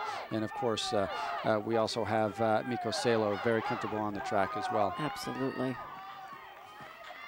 And who knows, there could be some names that we haven't even mentioned that could be rock stars on this, that might have not done so great last night, but could be rock stars in this type of environment for this workout. And again, you mentioned, you know, the phrase dark horse comes up again and again. And you know, who would have thought that coming up in the first heat last night, Camille LeBlanc-Bazinet from Canada would have ended up at the very top. And we're getting just, I'm looking at the updated results from the women again as we're watching the first heat here, and Garth Prowse extending his lead in the first heat for the men's. Garth Prowse on his second round. And we're going to get a throat lozenge sent down FedEx to Dave Castro there to help him make it through the day. But I'm checking out the women's scores, the overall results so far. You can find those all on the CrossFit Games site, of course. We'll be updating that live through the day. We ask you to keep checking back. And we're looking at a race for second, and that looks like Blair Morrison to the left of Vic Zachary. And Blair, again, very comfortable running as well. He said he isn't, but he performed extremely well in the European regionals alongside Sven Bjornsson, and he's in this race as well, and efficient runner, and a well-rounded athlete, as they all are. And we're looking at the kettlebell swings continuing here, and I'm looking right now at the women's overall standings. And again, would like to send you to the CrossFit Games site where we're updating through the course of the day. Kristen Clever in first, Julie Fouché in second. Annie Thorisdottir has moved all the way up to third place. Rebecca Voigt sitting in fourth. Michelle Kinney sitting in fifth. And you can get all of those stats, of course, at the CrossFit Games website. Right now, back down to the track where we are watching Garth Prowse, Vic Zachary, who just moved out of second place and into third as he addressed the kettlebell. And again, hands are an issue here. The kettlebell is hot, it's sweaty. They're using a lot of chalk to keep their hands on it. It has to go vertical overhead. And at this stage, they are now past halfway. They have 42 kettlebell swings at 1.5 pound. That is 55 pounds. Then they move back to the pull-up bar where they are going to have to face 24 pull-ups. Garth Prowse from Canada with 30 kettlebell swings thus far. He still has several yet to go. And again, the grip from the kettlebell in your forearms, I bet, is clearly getting weak, and then have to go over to that pull-up bar. 29. And you're in the white shorts there, Michael Fitzgerald out of Calgary, works out with OPT, his older brother. They call him Bro PT. A lot of viewers might remember Fitzgerald, Bro PT from last year's competition in the final chipper, the screams of pain, the overhead lunges towards the end, and he continued to pick up that weight and continue on, demonstrating the relentlessness that is common among these athletes, because that's what they need here in terms of this time domain. They have 22 minutes to complete this leg of the workout, and we know that it was very tough for the women all of the women to get under that, and their time limit was 24. Last night's workout, we had some athletes finishing it in 3.5 minutes. I'm talking about Chris Spieler, of course. We had Neil Maddox finishing last night in 3 minutes and 46 seconds. We are going to see a lot of these incredible athletes getting very close to that 22 time limit, and actually doing very well just to get there.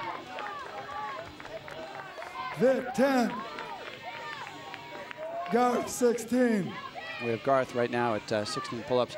You're looking in those green socks, Sven Bjornsson, and he is facing off right there, I believe, with Vanderbeek, who also came to us, Van Meerbeek, pardon me, Richard Van Meerbeek, who came to us out of the European regionals as well. They went head-to-head in Europe as well. I believe he is out of Belgium, and you know how the Netherlanders are. Garth Prowse is off and back on the track, place where he is very, very comfortable. Look at those blue shoes go. In that run. Yeah, and again, this is just 400 meters for him. He is just shaking it out. He wants a great time here. He wants to establish a lead. He still has 21 kettlebell swings, 12 pull-ups, and then has to establish an overhead. And we'll have to wait and see what he can manage and whether he is leaving it all out here on the track. He's done very well in the other disciplines already today, but in terms of what he has left for that overhead, again, remains to be seen. In terms of his numbers, when you look at his overhead and that component of his game, we've got just checking out his numbers here in terms of how he's performed in the regionals coming in, but it was on the track, which is where he did his best work. And that's where he's doing his best work now. His max clean and jerk, his max clean and jerk is 235 pounds, max snatch 155. So among the male athletes, perhaps a little bit on the lighter side when it comes to the overhead work, but he is setting a blistering pace, certainly that is truly going to be a time to beat for the rest of the field. He is 165 pounds and 5'8", and he took a second place in the regionals to get here. He's out of Vancouver, British Columbia. Max pull-ups, 45 in a row. You know, he's got a 400-meter run of 57 seconds. And he has got the kettlebell in hand. He's got 21 that he is going to have to work through right now. And we are looking at a Metcon that is something he'll probably remember for the rest of his life. And yet he still has more work to do. And in the background, we see Richard Van Meerbeek, who is not yet gone to the track. So he still has 400 meters yet to go just to get into the same position.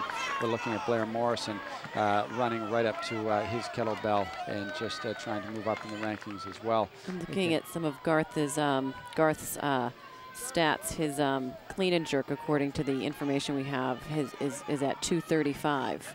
So that's going from the ground. We'll see how that is impacted by going from the rack position and then after going after Helen on steroids. 12 pull-ups. And 12 pull-ups. Congratulations. Way to go. Now go do more work.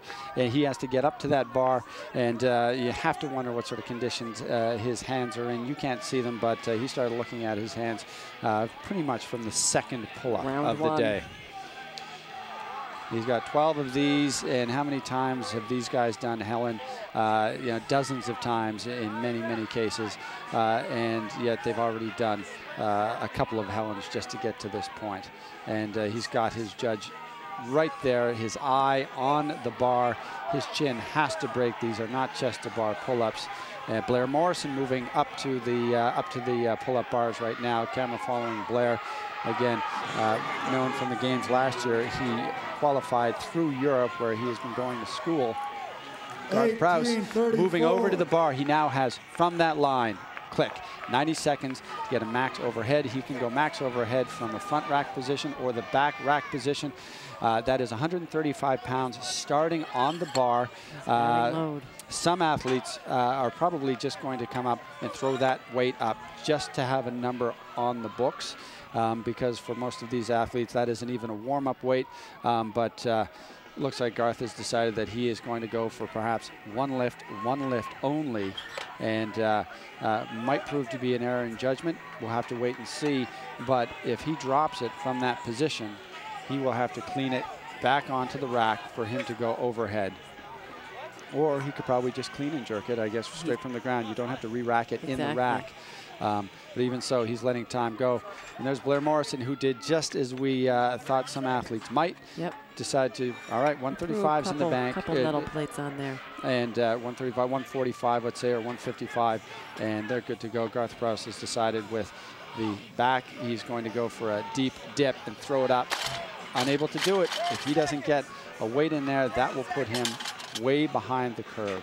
He went for it all there, and perhaps the wrong decision. Rolled the dice, and they didn't go quite his way. Because you're right, now he's got to either strip the bar. Josh Everett pointed this out. The athlete then either has to strip the bar and get it back up there, or clean it with the load that's on there. But that just eats up time. Blair Morrison managed to put a few more weights on, and we're looking at another one of the athletes here going overhead. He has got to lock it out. Did he get a rep there? I'm not sure. What the judge said, was unable to hear that. The camera has moved away from Garth Prowse, who was the leader coming into this. I'd like to see how he is managing his bar. I think he is pretty much out of time. So he might have lost a terrific opportunity to move way, way up in the standings. There's Blair Morrison again, continuing to add the weight. Remember, Kristen Clever from the women's competition getting 205. There's Garth.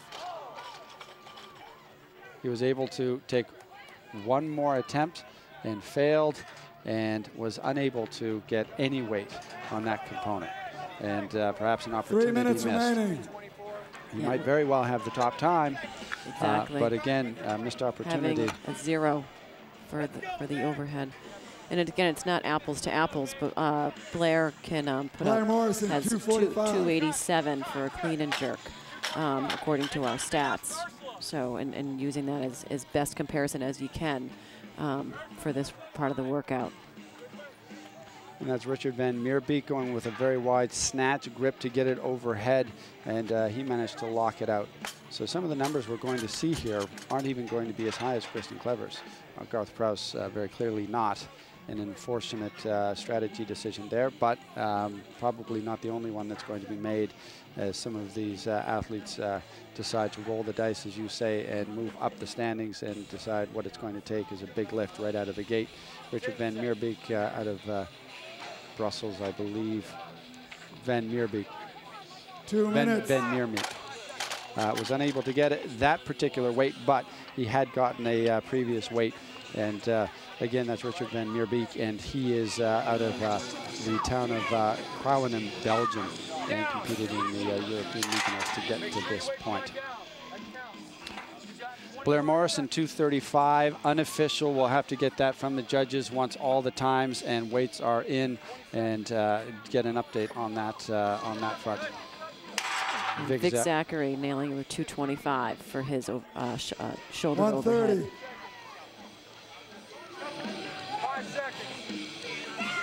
Going for broke. They're giving it everything they own. I believe that was Michael Fitzgerald. Michael Fitzgerald out of Calgary. Bro PT, as he's known. Of course, his older brother, OPT, will be performing a little bit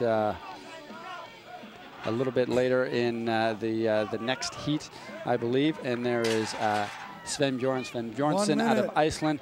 He has, I believe, 1 minute to go, and he is racking that weight up.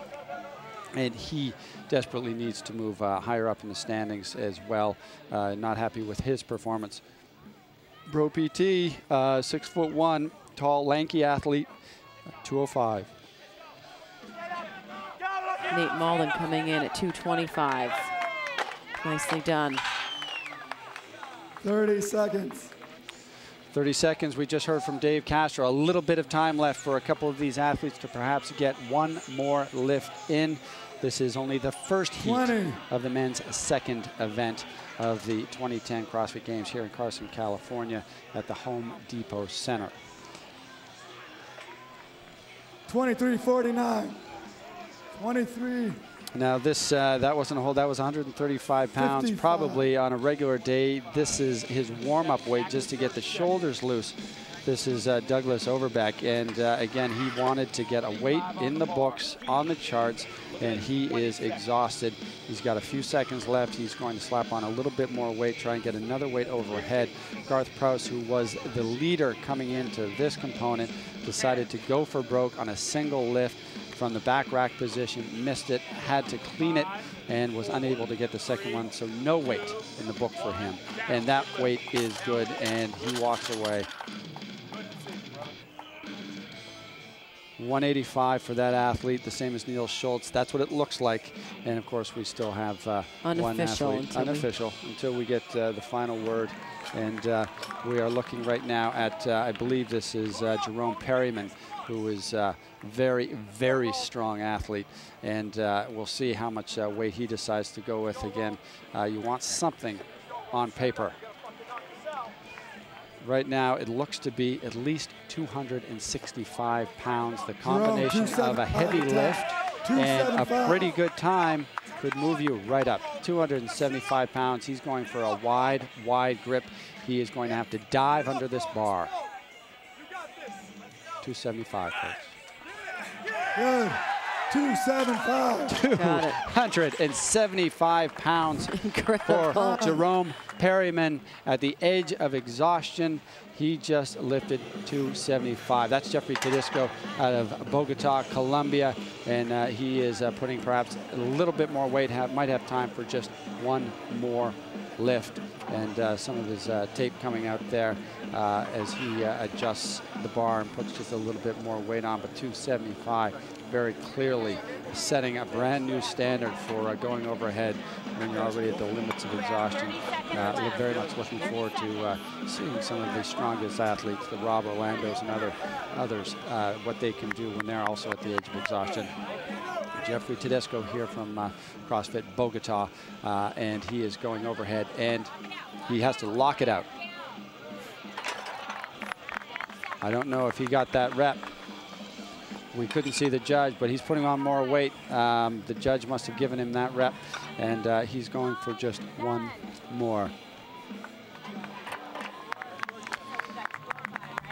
And as I've said, he is from Bogota, Colombia, made one of the longest journeys to get here. 3, 2, 1, go.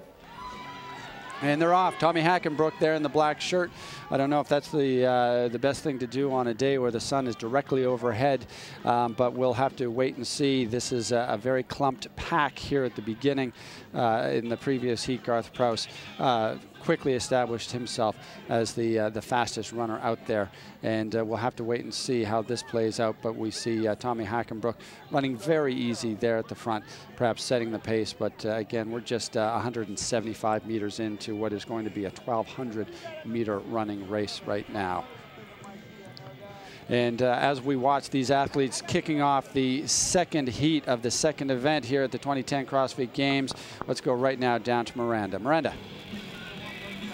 Hey guys, I'm with Garth Prowse. Set the fastest time for the first part of the workout here in this first men's heat. Garth, what was your time? I think it was 18:24. Yeah, you were flying on those runs. Definitely had a big lead on all of the runs. So I'm assuming that you knew that was going to happen with the running. I'm a strong runner, so I knew that I'd do well in the runs. But the swings and the pull-ups, that was a big forearm burner, more than a lung burner than anything. That's why I was hopping off there a few times. And then, so you set the fastest time for that part. You came over here to the second part of the WOD, kind of rolled the dice, loaded it up heavy went for it, missed it. Tell us what happened. Well, I was last going into the run. I knew I had to give her on the overhead just to stay in it. So, you know, I figured I had to get 2:15 and maybe 2:25, or you know, I was gonna be back in the pack again after the third event. So I just had to go for it. Yeah, he went for it. You guys probably saw he missed it. It's unfortunate. I'm not surprised that it happened to somebody. It's such unfortunate that it happened to you. We're gonna let you get out of the sun. Thanks for talking to me, Garth. And we'll send it back to Marty. All right, thank you so much, Miranda, and thanks for speaking with Garth Proust there. Again, something he is going to consider a big mental mistake, but he wanted that number. He knew he had to get higher up. Perhaps should have, in that retrospect, just thrown 135 pounds overhead and moved it forward. So we are now looking at the time to beat and the load to beat. 18:38, the time established by Garth Proust in the first heat. 275 pounds overhead by Jerome Perryman in the first heat. And we are seeing the running component, the first running component, 1,200 meters, the field beginning to stretch out just a little bit at this point in time. We have first athlete way out, and then we have a big clump in there. But I think things will change as they come around into the remaining laps, and then go on to the KB swings and the pull-ups. And you know what? I think Miranda has just managed to wrangle Blair Morrison, who performed very well in the last workout as well. And let's go right back down to Miranda. Go ahead, Miranda. Hey guys, I'm here with Blair Morrison, qualified in the European regionals. However, he's from Sacramento, placed third in the timed event portion of this workout. Compared to last night, were you happier to see this? Oh yeah, absolutely. Yeah, this is more my speed. I like running. I like the Olympic stuff, so definitely happy to see it. All right, and how much, so what was your time in the first part? I think I was 19:08. So 19:08, like I said, third place overall in that first heat during that portion. And then how much weight did you end up putting overhead? I got 245. And was that your goal? Was it more than your goal? I wanted to get about 250. I wasn't sure how I was going to feel coming off the other stuff, so I figured I would try to get 3 attempts. I think I could have gone more, actually, but you know, I was happy that I didn't miss any. That's the big thing. Yeah, 90 seconds definitely isn't proven to be a lot of time for these guys. We're going to let Blair get out of the sun. We need to let him recover because he has no idea what's about to happen the rest of the day. And we'll send it back to you guys back up in the booth. All right, thank you so much, Miranda. Very good point. Nobody knows what's going to happen for the rest of the day except Dave Castro and Tony Budding, and they're not talking to anybody. So we are looking at the athletes in the second heat finally get to the kettlebell swing, 63 kettlebell swings. You just saw Tommy Hackenbrook there on the left, Mo Kelsey just approaching as well. Blair Morrison, interesting to note, he got 245 pounds overhead, and at the edge of exhaustion, his heaviest clean and jerk coming in was 287, so an extraordinary performance under incredible conditions, and managing to get that weight overhead. And here we are in the just partway through the first half of the second heat. And I think Blair just reiterated too, with in his comment to Miranda about not wanting to miss reps, because just it wastes time, wastes energy. I think that's going to be a reoccurring theme. It certainly will be. And you know what? You look at Mo Kelsey there. He is a big, tall athlete. That kettlebell has to swing through so much more space. From the nadir to the apex, the distance, that arc is an extraordinary amount of distance. And you get a guy like Chris Spieler, again, to go to the opposite extreme. You know, it's up and down and up and down. The range of motion, it's equal in both cases, but the distance covered entirely different. But then does the size of the athlete play into that as well? Whereas Mo being just a big cat, does that KB, is it less effort for him or less work for him to have to get it versus Chris Spieler? But and that is what we are going to find out over the course of this event. And remember, there is going to be a cut. I believe Dave Castro made it clear to the athletes ahead of this workout that there is going to be a cut after this. The athletes here want to make it through to Sunday. They want to make it through to the rest of the day, even though they don't know what the rest of the day will bring. Each and every one of those athletes there came with the idea of winning. They might say, well, I hope to place in the top 10. No, each and every one of them thought, you know what, I think I have it in me You know, that's the thing with dark horses. The people out there who there's two sides to the dark horse. The people who didn't expect it, and of course the people who were the dark horse and always believed they had it in them, and each and every one of these people does. Berry, one set of 63. And we are seeing the first athlete move up to the pull-ups. And just beginning to chalk up here. And again, the times to beat there on the upper right-hand side of your screen. Again, if you are just joining us here, we are at the Home Depot Center in Carson, California, day 2 of the 2010 CrossFit Games. There's Jason Kalipa, and moving comfortably, very comfortably into those pull-ups, but dropping off the bar, first glance down, right at the hand. Yep, it's just, you can't help but wonder what's going on. Are they near rips? And you can feel, I don't know about you, Marty, but when you're on that bar doing lots of pull-ups, when your hands start to give, you can feel the skin just start to stretch and burn.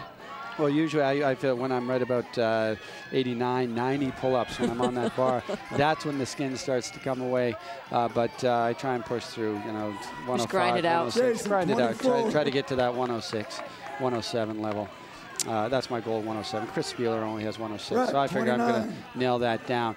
And these guys going hard right now, back down to the stadium floor. There's OPT in the white hat. Just I think that's OPT in the white hat, just jumping up to the bar there. Tommy Hockenbrook, it sounds like he's off and running again. Again, it's a thing about consistency. He does not have the heaviest deadlift, nor does he have the heaviest overhead, the clean and jerk, but he is a fantastic, well-rounded athlete, an easy runner, tall, lanky, enjoys the athletic competition here, and he's out there making it look pretty easy. He does everything well, and that's the point of all of this. So we'll see if he can maintain that consistency and sustain it over the course of not just this particular heat and this particular event, but through the rest of the weekend. Tommy Hockenbrook, a real big surprise last year. Not a name well known in the CrossFit community, but he sure is now. There's Mo Kelsey. Again, that's the highest pull-up bar he's reaching up to, and it's 10 feet high, and I think he touches it without without having to jump. A big, big athlete.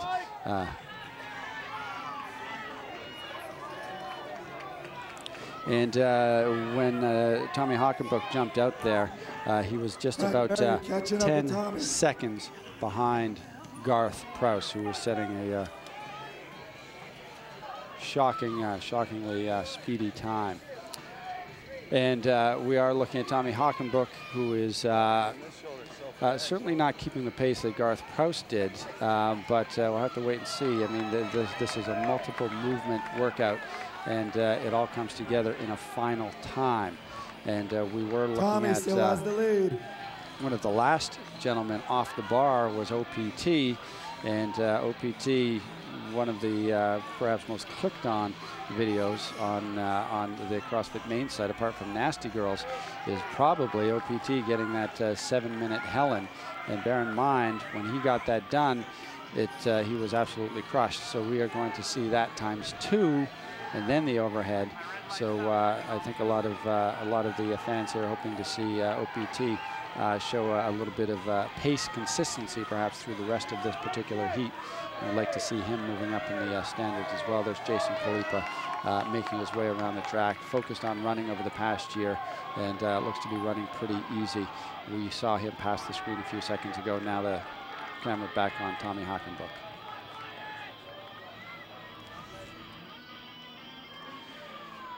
Again, if you are just joining us, this is the second heat of the second competition, or second event for the men. Tommy coming back to his second round. He is coming back to a second round of kettlebell swings and pull-ups. Last night, of course, was the first event, a couplet of muscle-ups and the squat snatch in a rep sequence of 9-5-7. The best time of all came from Chris Spieler, just over 3 minutes. These athletes, the middle heat, finished in the middle of the pack time-wise last night. Again, this is an entirely different time domain. This is going to stretch the work capacity of all of these athletes. And then you throw in the challenge at the end of a heavy, heavy overweight press. And again, just another, not just a physical challenge, but a mental one there at the end. Tommy, first back. So our time to beat so far for the men is 18:24, as it says up there, and our load for shoulder to overhead is 275. So coming around, we still have another full round to go. Tommy's beginning his KB swings on round 2. And he's 15 seconds behind Garth's time at this same point from heat 1. It's very important to point out the one thing Garth Prowse has going for him right now is a fast time. He was unable to get that weight overhead. He decided he needed to roll the dice, and came up snake eyes for him. Unfortunately, he went heavy for his first lift. He gave it a back rack, tried to go up and couldn't lock out, and then was forced in his remaining time. You only have 90 seconds to get that max overhead number. He was forced to re-rack or to clean and jerk it up overhead and try again, and he failed again. He did not get a weight for that component of this particular workout. We have Tommy Hockenbrook stepping away from his kettlebell just for a moment to catch his breath. Looks like a couple of the other athletes doing very well in terms of trying to catch up and stepping back to that kettlebell. The black metal there certainly soaking up the heat. Each and every one of these athletes checking their hands out, doing what they can to preserve their hands before they get to the pull-ups. But a lot of these guys very unlucky in that department. There's Jason Kalipa moving through his kettlebell swings. I remember him making those look so easy, and that triplet from last year with the handstand push-ups on the parallettes and then the KB swings and the GHD sit-ups. And there's Tommy Hockenbrook again, dressed all in black, not worried about the heat very clearly. We just saw OPT walking back into the field there, well behind these athletes. And again, this is a lot of kettlebell swings, folks. We had 63 kettlebell swings in the first run. There's Tommy Hockenbrook. He has already dropped the kettlebell. He is on his way back to the pull-ups. That's 42 kettlebell swings after 63 in the first leg. He is now 24 pull-ups to do before he can again address that track and start another lap. That is a 400-meter track here at the Home Depot Center in Carson, California. And we are looking at a couple of the other athletes getting to the point where they're ready to jump up. Tommy Hockenbrook, though, first on the bar. He is going to begin doing his pull-ups.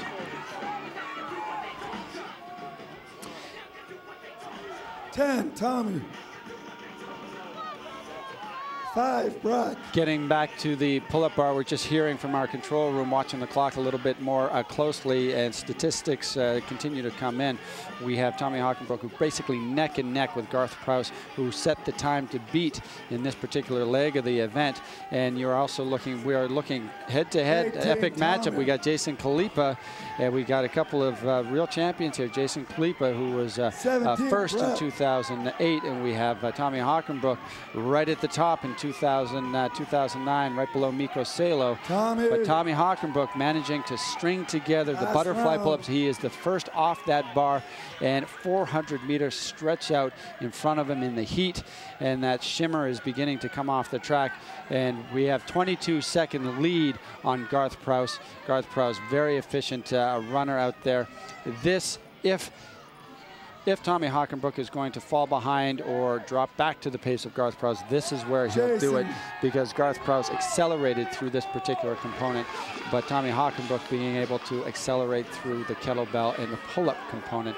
And we had, of course, Jason Kalipa, who was doing pull-ups there, and just behind Tommy Hockenbrook. There he is there, moving out onto the track. A very familiar Lumbering, figure. Yes. Lumbering is that is exactly the right verb. 18:24. But putting one foot in front of the other, and that's what he's got to do to get through to the end. Who knows what he's going to be able to take overhead. He'll get it done. And Tommy just I'm sure his body's barking at him a little bit, but he looks pretty effortless out there, making his way around the track to come in for his last round. College football player, fantastic athlete. Looking at Mo Kelsey there, and a triathlete, one of the biggest, if not the biggest competitor here. I'll have to check my weight numbers, but certainly one of the tallest, one of the great characters in the CrossFit Games last year. And again, tall and lanky, but powerful, reserves of strength all over the place. And, you know, despite that, his size, very efficient in terms of his body movements. And, again, you have to hand it to Mo Kelsey. When he's swinging the kettlebell, he's swinging it, you know, 6 full feet. His range from top to bottom where it's dropping down between his knees. There's Breck Berry coming in second, but we have Tommy Hockenbrook, who is 15 seconds ahead of where Garth Proust stood at this point in time. This is what you expect to see and want to see. The later heats contain the athletes that have proven themselves faster in the preceding event.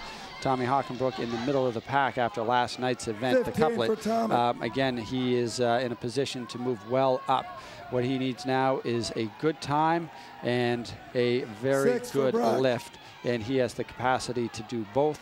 But again, he is under a lot of heat. There's Breck Berry there. They are going head to head, but you can see the speed of Tommy Hockenbrook's kettlebell swings quite a bit faster, and he just dumped that thing back over his head. It bounced across the track, and now he is just about to get on those bars. He's got just 12 more. Nail those 12 pull-ups and then on to his overhead. Now looking at Tommy, again, not a true comparison, but his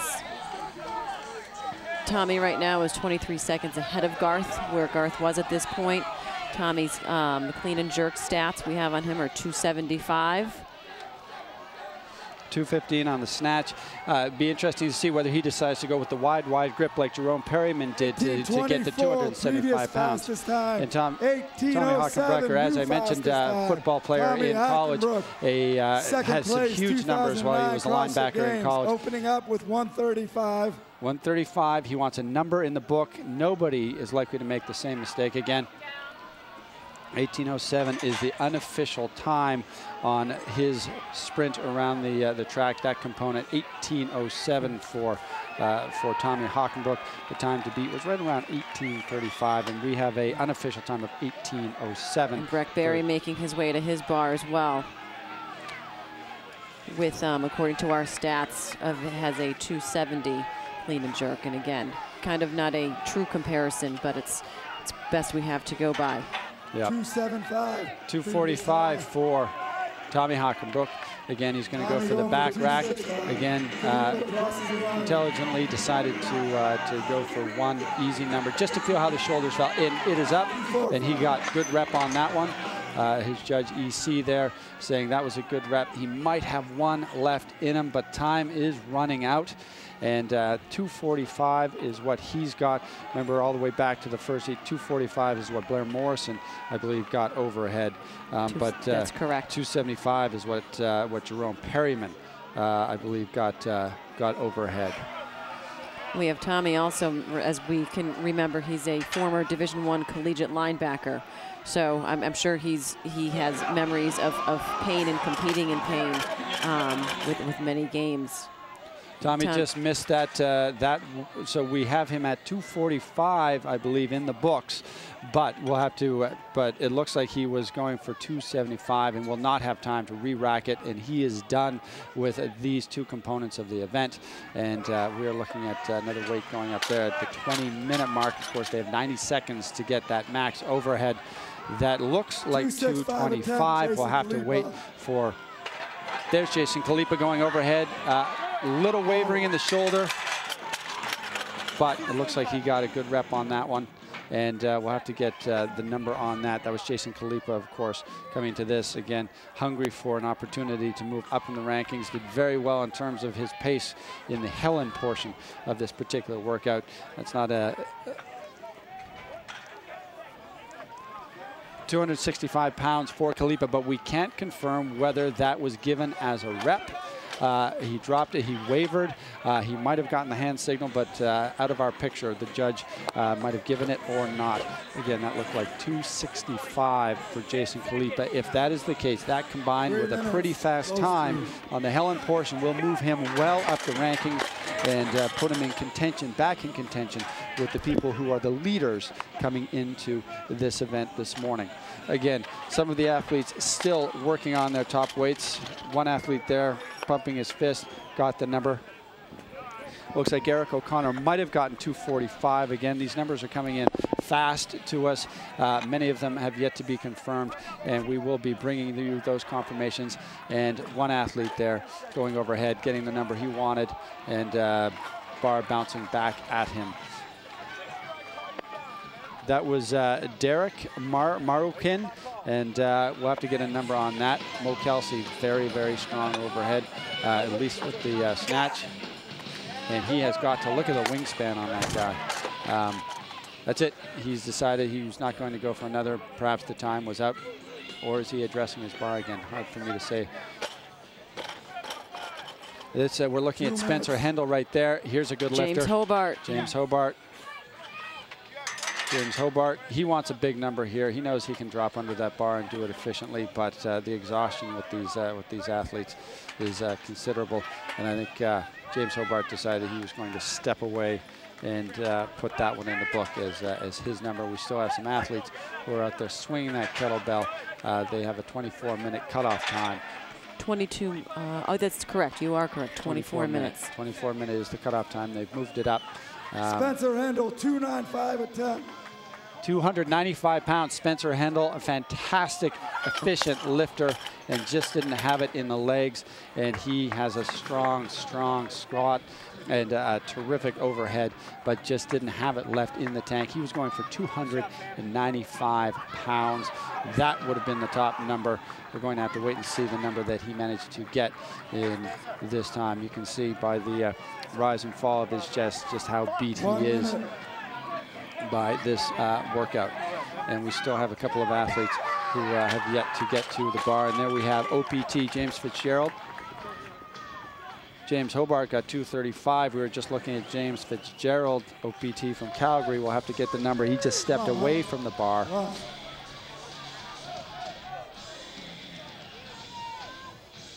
We got Mike G there. We have Giardina, and looking very wobbly as he walks away from the pull-ups. We'll have to wait and see whether he's got anything left in the tank.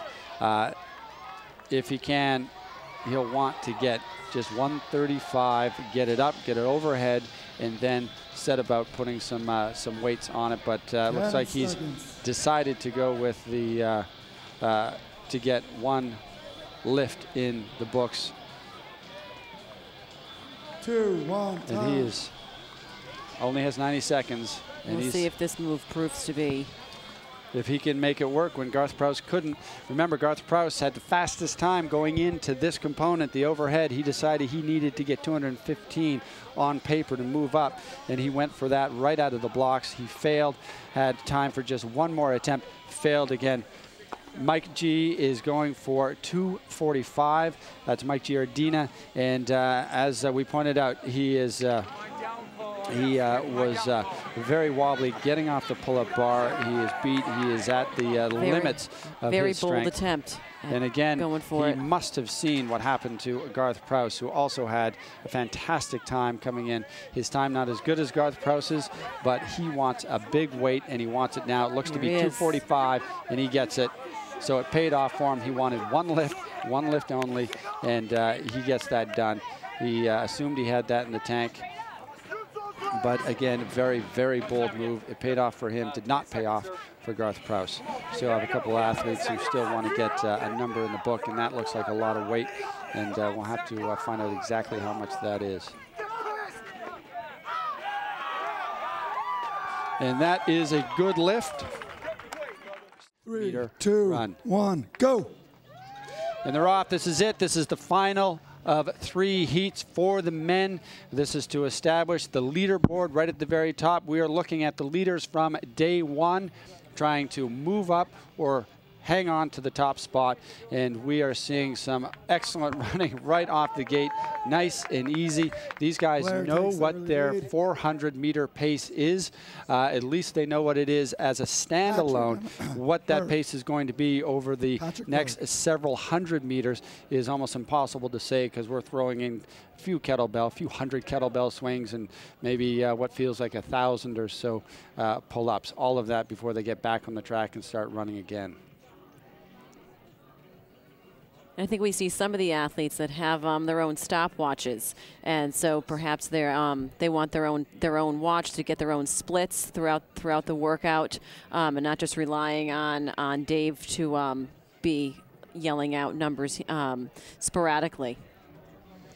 And let's right now go as we watch the beginning of the third heat of the morning events. Let's send it right down to Miranda, who is on the field. Go ahead, Miranda.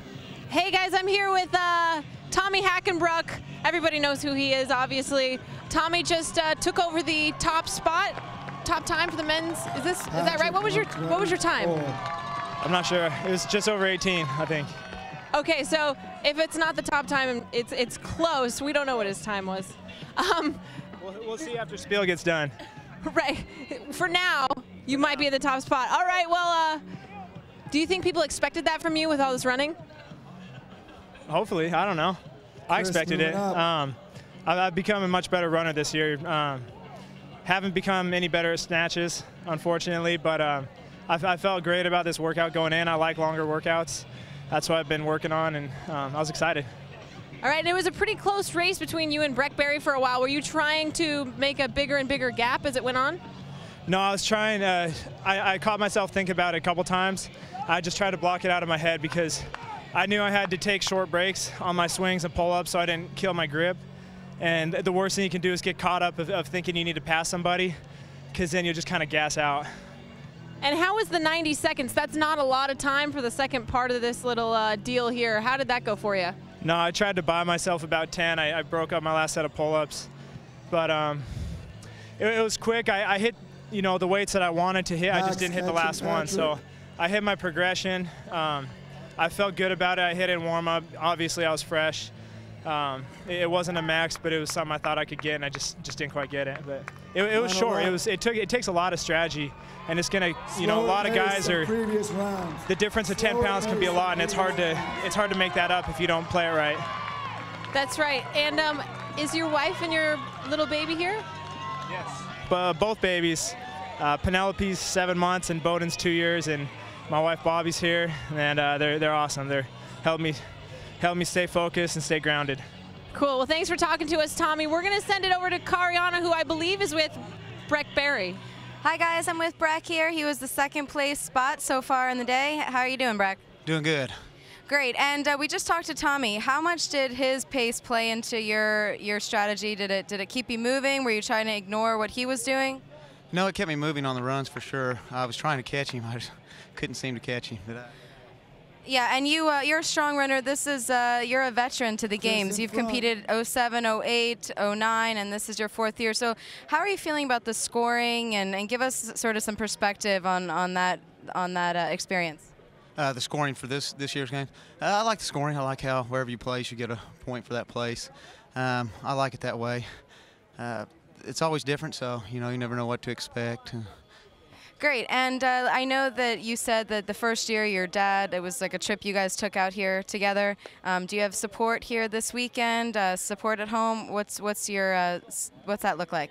We got a ton of support this year. My parents came out, my wife, my daughter, and I have, I believe, 14 members from my affiliate that came out here. So I got a lot of pressure on me. Well, that's great. I'm sure they're all they're rooting for you. So do great this weekend. We're going to keep our eye on you. And back to Marty at the booth. All right. Thank you so much, Kariana. Let's go right back down to the stadium floor, or to the track floor. We are looking at the kettlebell phase. They have to do 63 kettlebell swings. We are looking at the best of the best. These are the ones with the best performance from the previous day. There's Chris Spieler, who right now is in the lead from the first day. And again, one of the most efficient and qualified runners at this point, and Matt Chan just behind him there. Again, we were talking about the distance that kettlebell has to swing. It looks pretty big in his hands, but the distance it covers is a little bit less than your Mo Kelsey's out there. Rob Orlando at the bottom left-hand side of your screen. These are among these athletes are among the best known athletes in the CrossFit universe. And again, the focus right there on Chris Spieler. And we're going to get some updates in terms of numbers. Right behind him, Matt Chan. Let's not forget Miko Salo, Neil Maddox, also in this particular heat. And we have athletes here trying to move up, and we have athletes trying to hang on to their position and extend their lead. So again, each and every one of these athletes already on the kettlebell swings, but there are a lot of them. The kettlebell, 1.5 poods, 55 pounds, 63 swings. That's Rich Froning. A great performance last night in the couplet, and that has earned him a place in the final heat today. I think we also have to take into account some people can get rattled by being in different arenas for competition. You could be really used to your own gym. Maybe your kettlebells are a little bit different. Are they a little bit thinner or thicker on the top? Same with the pull-up bar, which some people, they can just shake it off and it doesn't matter, and you can have some, for lack of a better word, some people more like me that might be a little more high maintenance. That, and you could see in that fantastic picture that we just had overhead, how perfectly overhead Mikko Salo's kettlebell swings were. You could read the serial number on the bottom of that kettlebell. And we're looking at Chris Spieler. He is now the first getting to the bar, and not somebody who's known for his trouble with pull-ups. We'll see how he does here. He's got to get a lot of pull-ups done, and he's already going to be pretty tired like everybody else. 36 pull-ups is what he needs to get through or get put in the bag right now, and he's jumping back up. He was already off the bar. He's used to feeling his the skin pull away from his hands, and you can do 106 pull-ups in one go. You're used to putting up with that sort of pain. 23 pull-ups for Chris Spieler as he extends his lead on the rest of the competition. But each and every one of the competitors now, it looks like Neil Maddox is approaching the bar a little bit slow out of the kettlebell swings, and a couple other people still working on those kettlebell swings. It looks like this workout's still in diapers. Who knows what could happen? I mean, it could be poopy. Chris is off. Is that what you're suggesting? 18:07. Chris is already off. And of course, 18:07 is the time to beat, and we are under 8 minutes on the first. So what you just saw was a sub-8 minute Helen done in an order that makes Helen even harder. And he is running nice and easy out of the gate there, and back on the track thinking about the rest of the job that lies ahead. He has 2 laps to do. And it sounds like Mikko Salo might have just dropped onto the track as well, and might be entering the foot race part of this event. And again, 800 meters in this leg, and then 42 kettlebell swings at 1.5 poods. You're looking at Chris Spieler, not just the leader in today's event, but the leader overall coming into today's event after just one event last night. This is day 2, if you're just joining us, of the 2010 CrossFit Games, the final heat of the second event, only the second event of what is going to be multiple events today and tomorrow. Chris Spieler, one of the favorites coming in, proving that he deserved that mantle as the CrossFit Games began. Continues to move his way around the track. If we pull the camera out a little bit, we'll be able to see just how far back the rest of the competition is, and we have some very, very efficient, strong runners out there making their way around the track. And Chris Spieler, though, very comfortable in his shoes moving around. I'll be very interested to see the condition his hands are in when this is all said and done. Got our boom cam moving across there. An incredible production here, keeping you at home or at your CrossFit box, wherever you might be, involved in the CrossFit Games, right down there on the track with Chris Spieler as he pulls away into the second of 2 laps that he has to complete before stepping up to the kettlebell again, and 42 kettlebell swings. Chris Spieler at this point, coming from our control booth, is 10 seconds ahead of Tommy from where Tommy was at this point in the workout. And we also have to bring up a track. I mean, some people might just be used to running outside and going, not going just repetitive around a track. Cross country, that's a very good point. And Mikko Salo, that's how he chooses to run when he does his 7Ks just to warm up. It's usually through a pretty thick Finnish forest with poplars and birch trees popping up everywhere. Which probably makes it quite a bit more interesting than running around in a circle, trying to chase Chris Spieler around a track in the middle of the very hot summer day here in California. And again, Chris Spieler running very, very comfortably at this stage, and still appears to be about 10 seconds up on the fastest time, which was put up by Tommy Hockenbrook. Again, a lot more to go. They have passed the halfway point in this particular workout. Peter in second. And it sounds like Peter Edgett is in second, and Dave Castro deciding not to roll the dice on his last name. A very good call on that point, if history is any guide. And we've got Chris Spieler moving around again. He's got to step up to 42 kettlebell swings. Peter Edgett, this is what he did at the Southwest Regionals too. He just makes it happen, one foot in front of the other. You turn, you look over your shoulder, and there he is. He's picks up the kettlebell, and we'll see just how he does. And he was first to pick up the kettlebell. Peter Edgett picked up the kettlebell before Chris Spieler. We'll see if he can maintain that slimmest of leads going through this particular movement.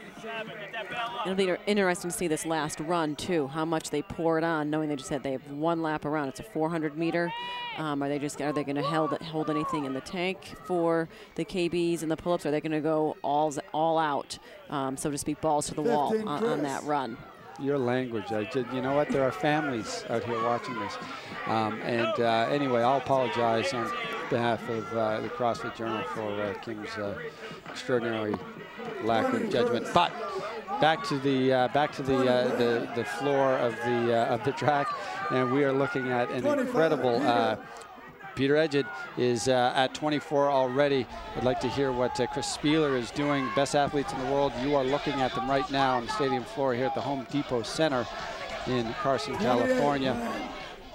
And we have Peter Edgett there just to the bottom of your screen in the white and black softball shirt. And right next to Rich Froning in the white shorts, there's Matt Chan in blue just beside him. And look at the pace that Rich Froning is putting on right there. He's stepping back from the kettlebell just to catch his breath. There's Matt Chan putting a little bit of chalk on. 40 for Peter Edgett. He needs 42. He just got the good reps on. He is moving ahead of Chris Spieler. And who do we have? Who is that approaching the bar there? It looks like, is that Graham Holmberg? Graham Holmberg. Yep. Looks like Graham Holmberg. And Graham Holmberg will be the first on the bar, and performed very well in the run too. He kept his pace with Chris Spieler on the last part of the run. We have Peter Edgett now on the bar as well. And both, here's where Chris Spieler could make up some lost ground against Peter Edgett and also Graham Holmberg. Graham Holmberg at this point, just coming in from our control panel, is 55 seconds ahead from the last heat leader, Tommy Hockenbrook. And gets right back up there. And there's still a lot of work to do. Again, you pointed out the last lap is 400 meters, and the first one on the track, Graham Holmberg, 400 meters. All of these athletes know the 400-meter sprint very, very well. It's a common component in the CrossFit WOD, and all of them know how to run it well.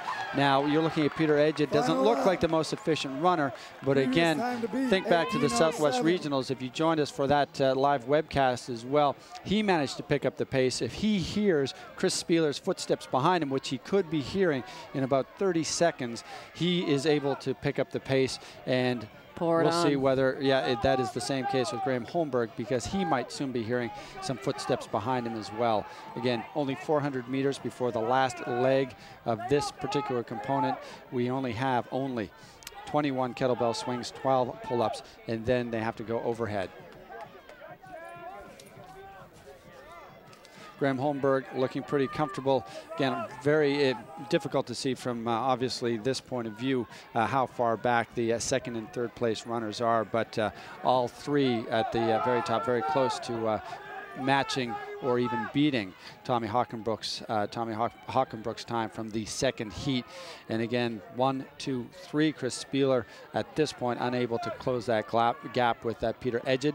And one has to think that this is going to bump Peter Edgett well up as well, because coming into this, he was already well placed And as anyone knows who has taken part or watches the CrossFit Games over the past few years, it's a cumulative score over the course of an entire weekend. If you make it that far, Peter Edgett came in today in 6th place, and he has the opportunity to move all the way up, perhaps to 2nd.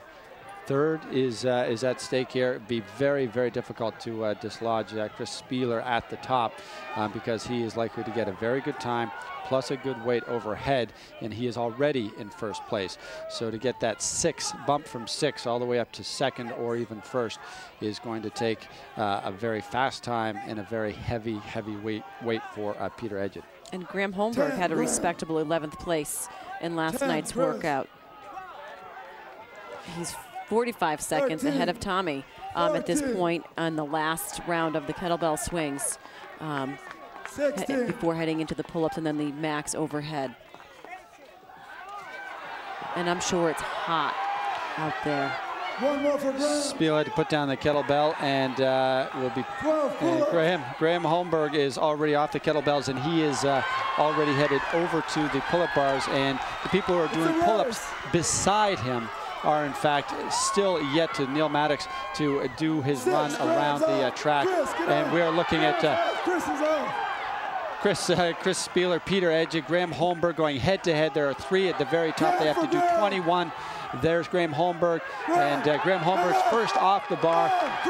And we have giving it everything they own. Sprint to get the right time. He has now got the fastest time, 16:59, and we also have Chris Spieler beating Tommy Hockenbrook's time. Now they have to get under that weight. They have 90 seconds, both of them, to get the weight overhead. They need something in the books. Chris Spieler, very, very tired, looking a little bit wobbly again as he crossed that line, but seems to be catching his breath, confidently putting some weight on the bar. Graham Holmberg first under the bar. He's going overhead there. Easy lockout for him. 205. And he has 205 in the books right now. And Spiel has already got 185 at this point. Locked and loaded. Locked and loaded. So that is good news for Chris Spieler at this point as well. And again, we're going to be watching for Peter Edgett as well. Graham here is going for 255. His clean and jerk we have on record is at 275. He's going from the back position.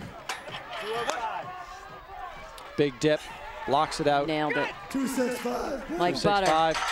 We'll see if he goes for another. And here we have 205. He's got to drop under it and lock it out, and he gets it. 205. Peter Edgett, 205. And again, the one here potentially with the room to move, make the biggest move is perhaps Peter Edgett, coming in 6th place, gets a good solid number plus a solid time, and he could move well up in the rankings. But so could Graham Holmberg with this lift. That could have been 285. We're going to have to wait and get that number. He walked back. He walked back. The black plates can be 10 or 15 pounds. We'll have to wait for official word from the judge. We already have the fastest time in the final heat. We already have what could be, well, the weight to beat is 275. That's Jerome Perryman. And that's Mikko Salo, unable to get the weight he wanted overhead. And we'll see how he does. That was his final time. Are we looking at Rob Orlando here, one of the strongest lifters? Nope. 245. Nicely done. Nicely done. And again, it's the exhaustion factor. What do you have left in the tank? How do you feel? How confident do you feel going overhead Austin, with more? Northeast. Austin Malleolo. 205 he hit. That's Pat Burke. Throwing some weight up. And again, we are waiting to get official word from the judges. We will update you with their numbers as soon as we have them. And we will update. There's Rob Orlando deciding to go just a little bit heavier. Let's see what he has in the tank. Again, with your heart beating, with the exhaustion of the run, everything else, it comes down to the confidence. Graham Holmberg, 285. That is the new load to beat. And Nico just went 2:55. I thought he had stepped away from the bar. Obviously, he had enough time for one more attempt. So 2:55, that is a good weight and a good time. And Matt Chan there might have just squeaked out 2:75. We still have Ben Smith still working on those, Ben Smith is still working on the kettlebell swings. And we're looking Matt at Chan. that's not Matt. No, that, excuse me. Again, we're just waiting to get numbers in. Chad McKay was there, and we have the young Ben Smith, and he is now on the bar. He still has time to finish it under time, and again, all of these athletes wanting to move a little bit higher up in the rankings this morning and having the opportunity to do so.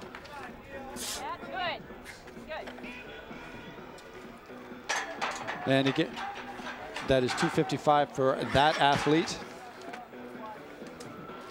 And again, we are waiting to get confirmation that 285 has been confirmed. We have it there on your screen for you. And I think DJ Wickham was one of those lifters that we might have misnamed, who was looking for to put up a substantial weight. And again, just a couple athletes left to lift. Neil Maddox right now. And just about everybody finished with this particular workout, but a couple of athletes still an opportunity just to put perhaps one more lift in. Ben Smith still has to get over to lift. That is 22 minutes. That is, nope, you still have, they have 22 minutes.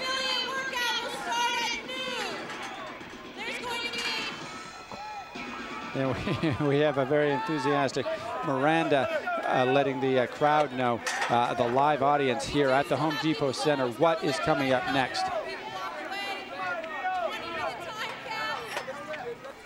And we have Neil Maddox. We'll have to see what he's got. I don't know if he got that that final rep. We'll have to wait and see. And we're also waiting to see what Ben Smith can get overhead. Another, again, a very one of the lighter lifters, but very efficient and tremendous flexibility. Locks it out overhead, and looks to have a pretty good number to put in the books as well. There's Neil Maddox, who did very well in the Southwest Regionals, taking the wrist wraps off.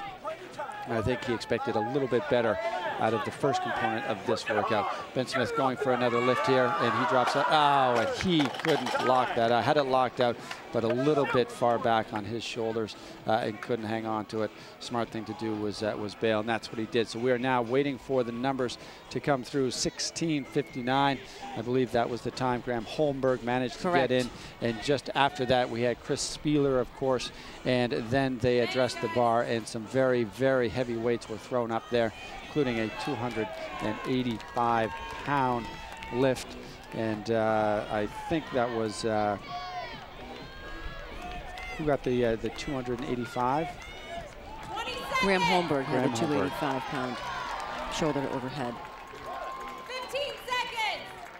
And we are just waiting for the final numbers to come in, and we will bring those to you live just as soon as we get them. You're watching as the clock ticks down here. Miranda is 90 seconds for the lift. I think that's Miranda who's taken over. I don't know if there is anybody left who has to lift. Rich Froning there talking with some of the athletes, and now they're left wondering what the next event could possibly be. And of course, we are going to get ourselves set. Well, one athlete still has a little bit more time for a lift, so let's go right back down to the track floor and see who is that. Matt Chan. Difficult to see because of the hat. And that DJ Wickham, that is DJ Wickham out of Calgary. And again, some very good snatch overhead numbers out of DJ Wickham. He's going to go for one more lift. He's got 40 seconds, and we'll see if he can lock this out and move himself up in the rankings. Something that obviously he very much wants to do. That looked like a good lift. Nice job. And He's got, I think, just a few seconds left. Maybe he can throw another. 295, if that is correct. We'll have to wait and see, but that's what we're hearing from the floor. 295 is the word we've heard, but if he can get more, that is DJ Wickham out of Calgary. Might have 325, and DJ Wickham walks away. That's what he wanted to do. That is going to move him up.